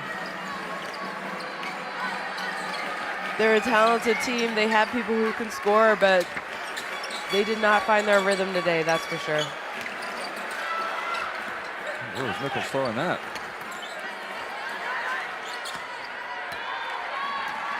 .245 remaining. I wonder if they might put Palau back on one last time so she could hear the applause. I wouldn't be surprised if Coach Mondello does that. You know, everyone knows she's retiring, and there's a lot of fans, Spanish fans, basketball fans here in the arena. So they might let her go out in style. Most capped player in Spanish women's basketball history. Ana Cruz takes it up to 71-40. I don't think anybody saw such comprehensive victory coming for Spain. I'm sorry, you're talking about a French team that made it to the semifinals last year in Rio de Janeiro. And they have just been run out of the gym once again by Spain here in the Czech Republic. I mean, it just shows you how good Spain is. And the best part is we've covered, look at this, 24 points, 26 points for France. So that's not bad. So really it's been their outside shooting that's hurt them. But we've seen every game of Spain. 14 points from turnover, Spain. Did they ever kick it up a level tonight? Sorry. I mean, this is a different Spanish team. And we said that in the semifinals. Oh, this is a different Spanish team than we've seen in their earlier play. We also said it in the quarterfinals. Oh, this isn't the same Spanish team we saw in group play.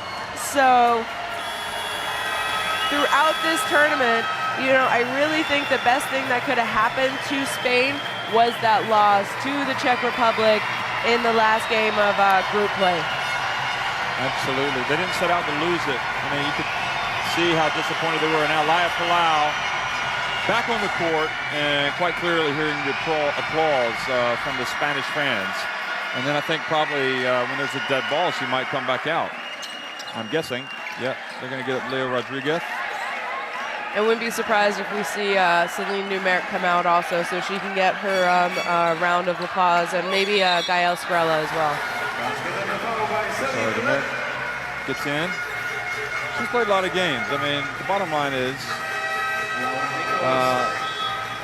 you're going to win some, you're going to lose some. Remember, she was outstanding at the 2012 Olympics. She was European athlete, or was she was FIBA Europe Women's Player of the Year that year after that performance. She was Female Athlete of the Year in France after that performance. She has changed women's basketball in France. Like, let's not forget what she has done for women's sports, women's basketball in France. She's taken it to another level. She's made it more visible. And the same can be said for Laya Palau. That's the crazy thing. I mean, we really are watching two legends. Look at that. Oh, Leo Rodriguez couldn't finish. And Johannes just hasn't really been quite up to it today. And Sanchez into the game for Spain. Romero now is going to come into the game for Spain. And might they take out Palau? Here it is. And she is, nope, it's going to be Torrance. So Palau's going to stay out there. Probably the MVP. I'd be awfully surprised if she's not. You know, so would I. And those tuning in, you know, I rhymed off her stats, and 17 plus points, 7 rebounds. She's got assists. She has just done it all for them every game in this tournament. Mondella's going to bring somebody else in. Who's it going to be? Surely he's going to get out Palau. Numeric. Surely Garnier needs to get Numeric out. Second personal foul. I guess maybe we just maybe they don't do that anymore. They don't get their standing ovation. I'm not sure.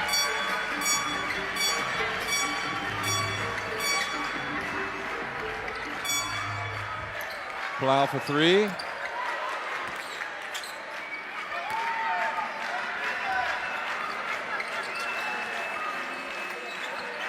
And Palau gets it in her hands, hands it off to Conde.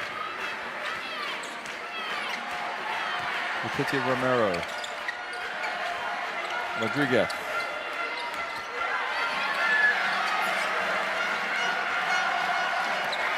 And Conde gets blocked by Mian.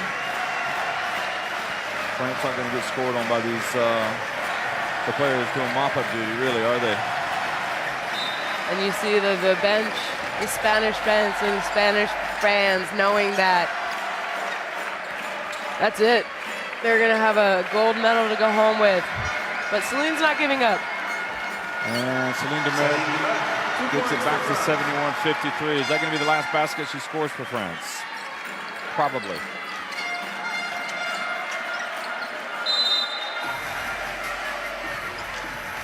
looks like they're going to leave them both on the court. I guess we were both wrong. See the hugs and the kisses over there on the Spain bench. Another investment pays off all their time and energy this summer. They think about it all year with their club sides. They know that through good times and through bad, they're going to join up with Spain, and that's where they all come together. And they just keep that zest, don't they, going for the national team, both the women and the men.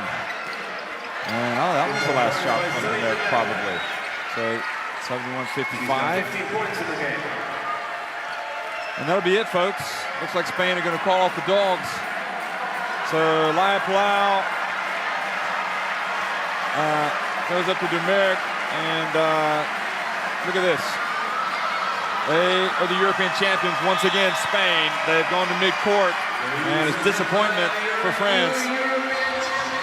Did a great job getting to the final, but if you're going to win the final and beat a team like Spain, you got to play much better. Spain, thumbs up for that performance. Yeah, I mean, you have to bring your A game, your A++ game to beat Spain, because they are an incredibly talented, dangerous team because they have so much scoring ability. And you know, we talk about scoring. Look, they kept France to 55 points. I know France isn't a high-scoring team, but I mean, they caused so many turnovers during this tournament that have led to fast breaks, transition baskets, and everything. So congratulations, Spain.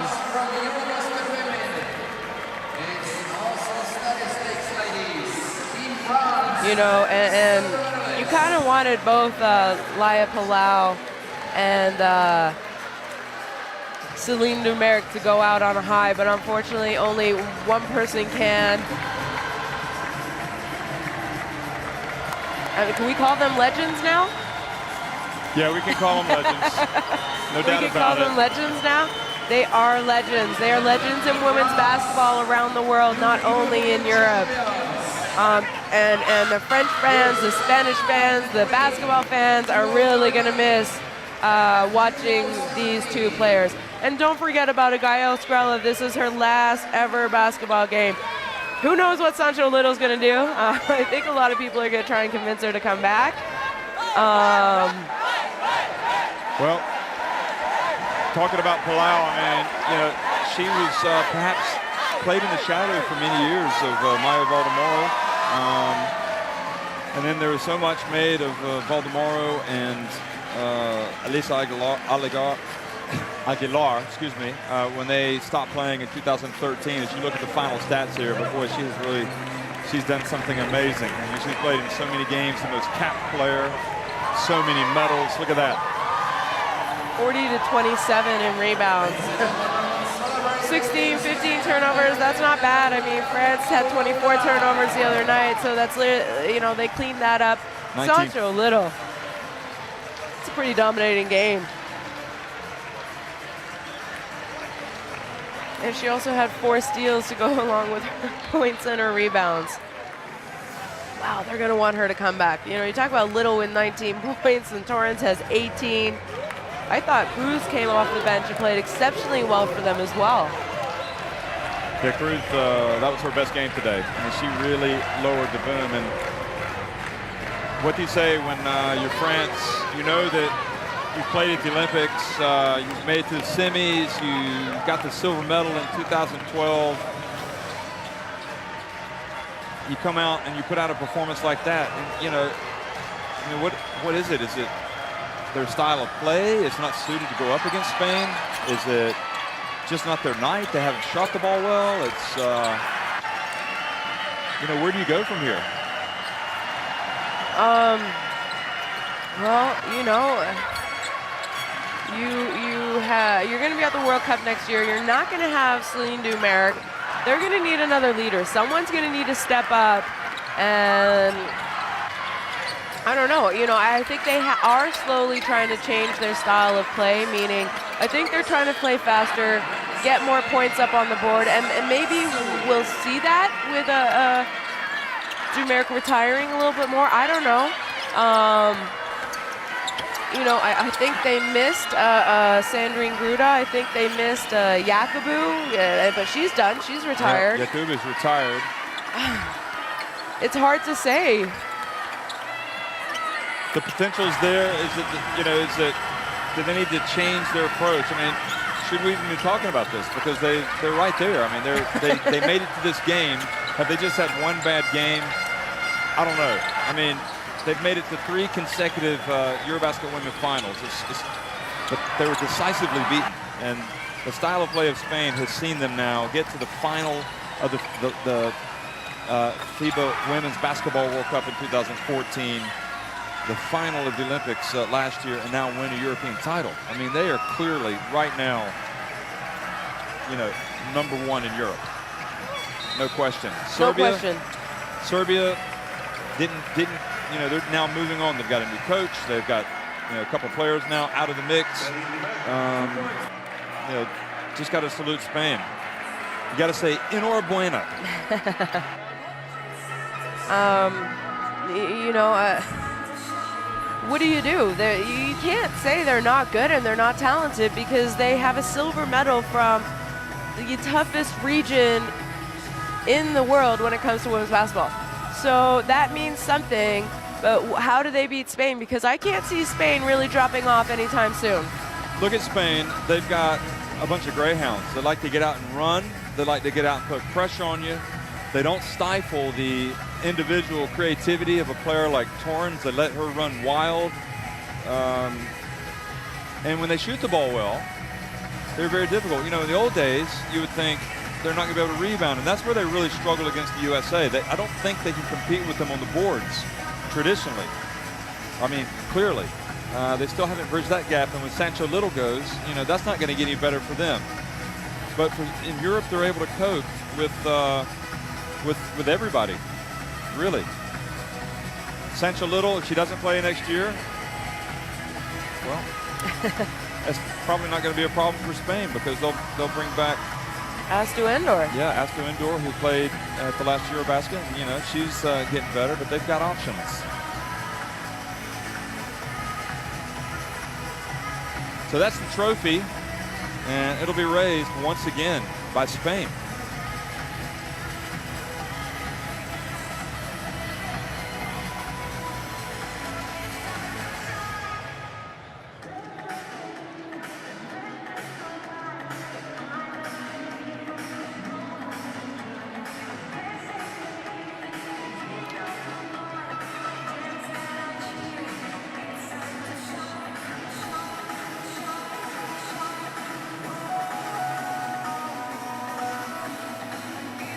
So we're going to hang around here for the awards presentations.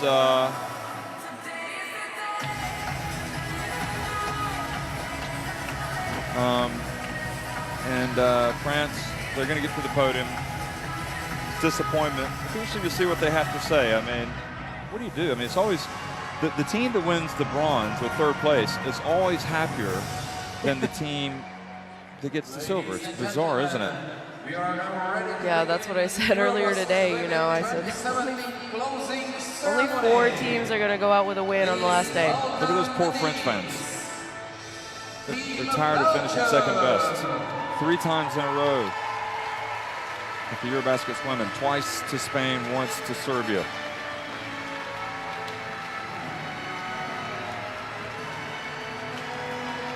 Okay, so Belgium have come out now, and they are being recognized. They'll go up to the podium to get their bronze medals. I'm sure they ever envisioned this happening. And this is a team that hadn't been in the EuroBasket for a long time, 10 years. So needless to say, they have had a very successful EuroBasket. And you know, like you mentioned during that game, it'll be interesting to see how they do against the best of the best at the World Cup next year. You can see the French coming out there. I mean, Celine Demeric, she's ready to move on, I think, already. You can tell. She knows that she's had her time in the sun.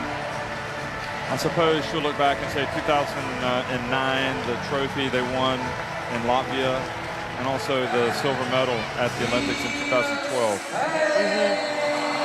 So all the teams take their positions, and now Spain will get to the top position on the podium.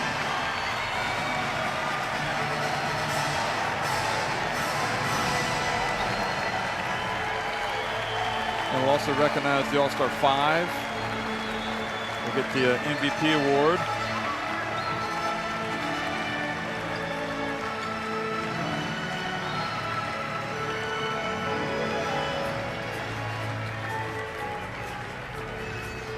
What a way to go out for Laya Palau.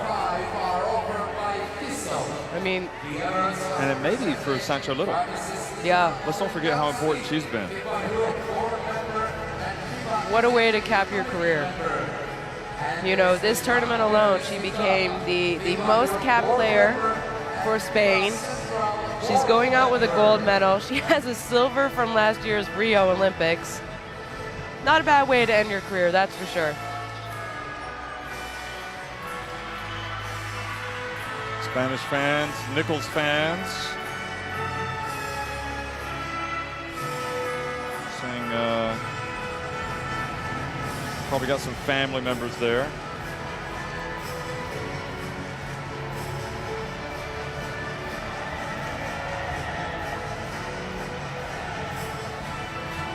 So Miss Lena Wallen Cancy, the FIBA Europe board member and FIBA executive committee member, and Mr. Jean-Pierre Switat, FIBA Europe board member and FIBA Central board member. They are naming the All-Star 5, and the first one is going to be presenting Tiso Watches, Avina Malti of Greece. What a comeback. She didn't have her way really the last 2 days of today, but overall this tournament reminded us of how spectacular she has been. Alba Torrens of Spain, well, you know what she's been doing. Cecilia Zandalicini. I mean, she may have been the best player in the tournament. How many times did we say her name? Under 20 European Championship MVP last year. That'll soften the blow of Italy's exit. Emma Messerman of Belgium. She makes the All-Star 5. And Indy Miam of France also. So that completes the All-Star 5. You know what? There's never a perfect All-Star 5 because you always get like two or three players you say, oh, maybe this guy could have made it. But I think Zandalicini, without question, Torrens and Messerman were 100% dead certainties. And that's not taking anything away from Miam or Maltzy. So there they are.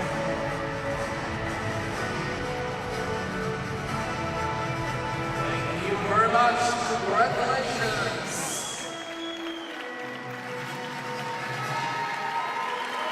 So there it is, the All-Star 5, Avina Maltzy, Alba Torrens, Cecilia Zandalicini of Italy, and Messerman, rather, of Belgium, and Indy Miam of France. Avina Maltzy, of course, of Greece, and Alba Torrens of champion Spain.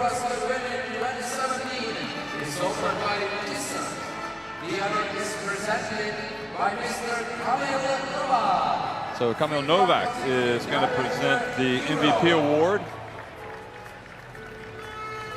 He is the FIBA Executive Director Europe. I think he knows this part of the world, don't you? Comes from these parts. Mr. Novak. So who's it going to be? I think I know. Alba Torrens. EuroBasket Women MVP. She's been MVPs before in her life. I dare say this is probably the biggest award that she's won, and I think without question the most important, because I think it really underlines how good she is. And she played fantastic, absolutely. She did, and you know, she played sparingly this year in Europe, so you didn't, I mean, she had a wonderful Olympics too, let's not forget. But she didn't play a ton this year for Ekaterinburg. Yeah, what's and going on maybe there? She's trying to say, hey guys, don't leave me on the bench too long. So the bronze medals are fittingly going to be awarded by Mr. Cyril Koemans of Belgium, the FIBA Europe Vice President and FIBA Central Board Member, and Mr. Miroslava Jansta, the President of the Czech Basketball Federation.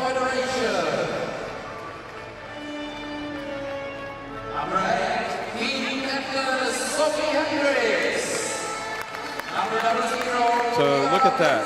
Sophie Hendricks, honor of a lifetime, no doubt. Lenskens. And Mestag. Delaire as well. Marjorie Carperu. Emma Messerman. You know all about her. Anna Valters.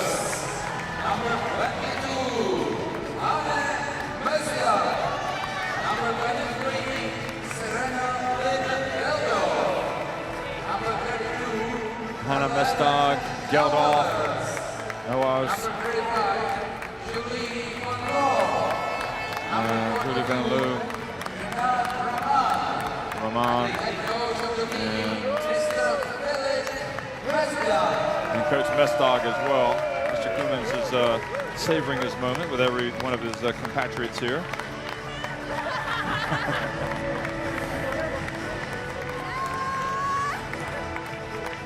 This is like a gold for this team. I'll tell you that right now. It really is.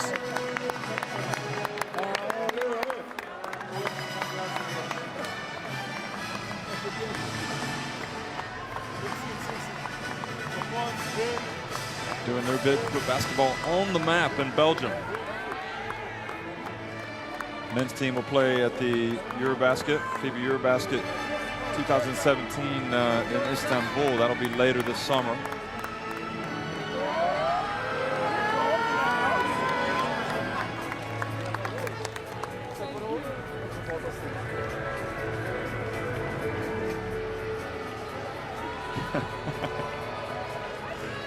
Carpio, it's difficult to know.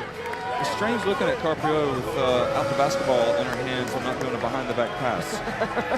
Ken Mestag was huge in the quarterfinal win. Yeah, today. And she was good today as well, yeah.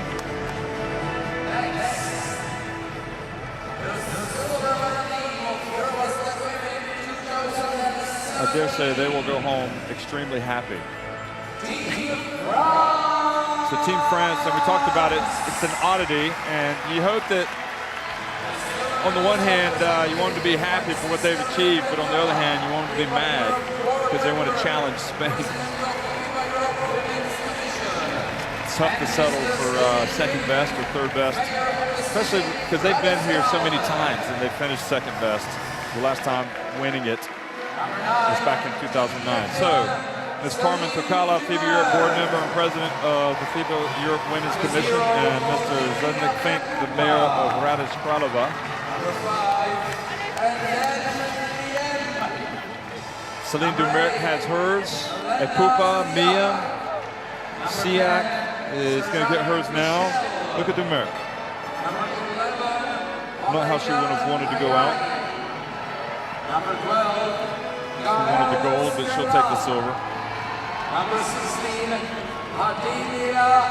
Sarah Michelle, Ayayi, Skrela, Marine Johannes.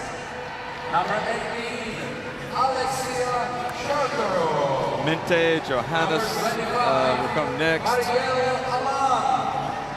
And number 9, Sharkaru, Amont, and Chachon.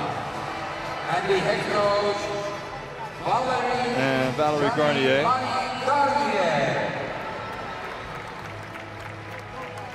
I mean, under Valerie Garnier, they've been thereabouts, challenging for medals. I'm guessing she'll still be in charge next year when they go to the FIBA Women's Basketball World Cup. We shall see. Mr. Turgay Demirel, the FIBA Europe president, and Mr. Stanislav Stek, the Minister of Education, Youth, and Sports of the Czech Republic, are going to be handing out the gold medals in just a second. Just wanted to get that out there.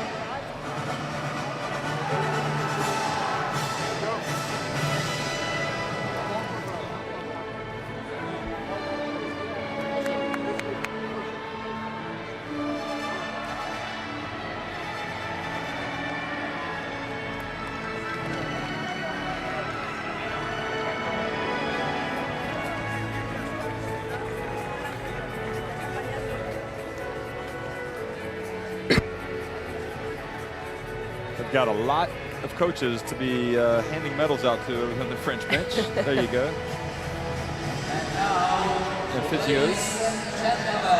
Now Spain are going to step up to the podium. EuroBasket Women 2017 champions.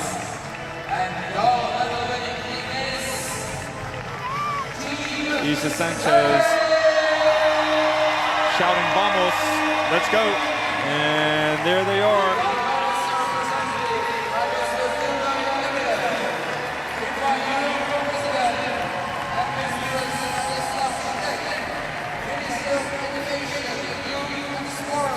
You know, Spain had to go through the FIBA Women's Olympic qualifying tournament last year to make it to the Olympics. It was only Serbia who qualified directly, so both Spain and France had to do that in Nantes. So here's Mr. Demirel from Turkey, and he has the privilege of putting the medal around Laya Palau's neck.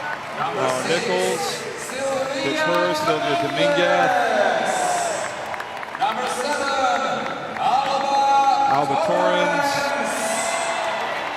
number 10,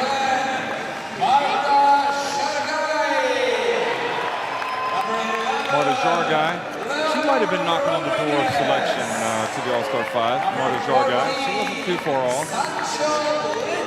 Lea Rodriguez, Sancho Little, you could say probably the same thing. She was maybe close. Yeah, like you said, you know, I think Messman, Zanlucini, Torrens were sort of a given, and then you don't want to say it was a cough-up because Endimium and Maltzy were very deserving, but I do think it could have gone in a different direction as well. So Leticia Romero, Maria Conde, Laura Gil, and Lea Sanchez get theirs. Lucas Mondello. He'll have a different Julio Iglesias song tonight in the press conference. Maybe he'll sing an entire album.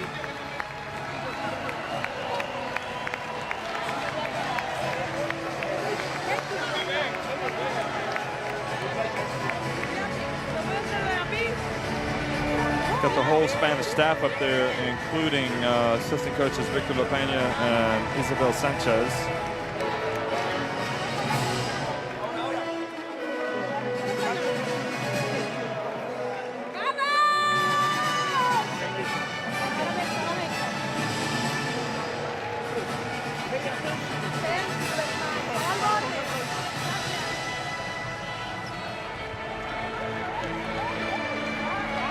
Look at Laya Palau. So, all-time most capped player in Spanish Basketball Federation history. There on the end. And it's because of players like her that other players want to come up to the youth ranks to play. Much like in Canada, how they looked up to you. They wanted to follow in your footsteps, Shauna. I mean, I like to think so. Marta Jargai, who takes over the leadership mantle on this team now? I guess you have to say Torrens. She's been in that team for a while. Nichols, Cruz, I think can step into that role. Same, you know, who takes over for France. That's right, no more. So we're going to hear the Spanish national anthem.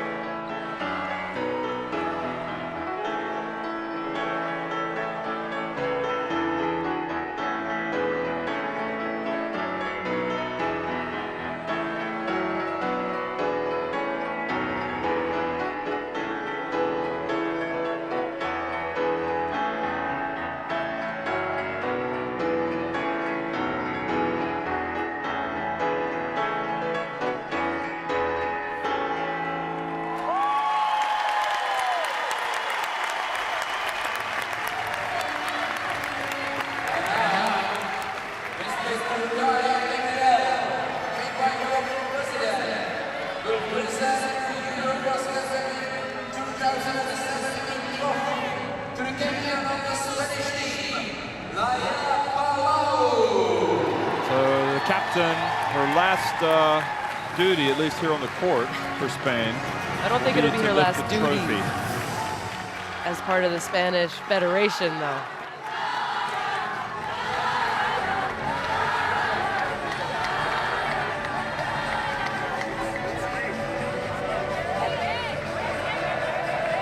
Olympian 2004, 2008, 2016, and played all those FIBA Women's Basketball World Cups, EuroBaskets, and she's going to lift it. Here we go. And that's it.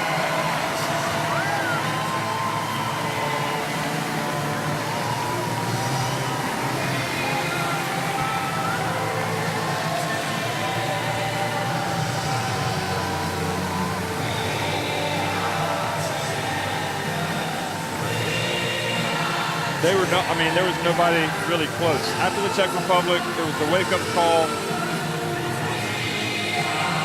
You wonder if they hadn't lost that game to the Czech Republic, if they maybe would have struggled in the quarters or the semis. I don't know. I think it helped them. I'm not sure it would have derailed them. Yeah. But I think what's great about Spain is their style of play. I mean, you have to say it's the type of play that you want to watch. It's fast. It's exciting. It is. It's exciting, and that is because, trust me, they have people who can score at every position. I mean, that's what you saw tonight. France, you know, if they shut down the first option, Spain just went to the second, third, fourth, fifth option on the floor. So now Jorge Garbajosa, the world champion of Spain in 2006. Former star Benetton Treviso and Unicaja Malaga, Real Madrid, Toronto Raptors. He's come out now, Spanish Basketball Federation president, to celebrate.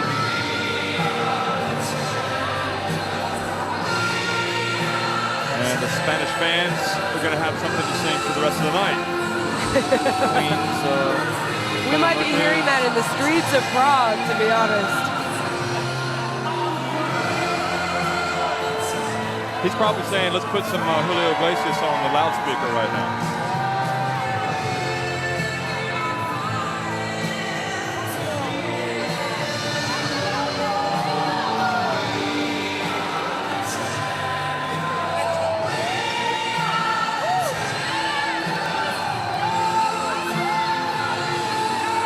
So watch this team as they prepare to host the FIBA Women's Basketball World Cup. I'm guessing they won't pull what happened to the men's team back in 2014 and go out in the quarterfinal stages. You never know. They won't take anything for granted. It's a big opportunity for them to showcase themselves in front of their own people. And I think the whole country is going to be excited about having them. I'm sure Laia Palau will be on hand in some type of ambassadorial role. So any closing thoughts, Shona, that you can share publicly anyway? No, you know, this has been an amazing experience for myself. I've always watched the EuroBasket, followed live, but I've never been here in person. And this is women's basketball at its best. So, well, thanks. It's been great working with you. Thanks for watching, everybody.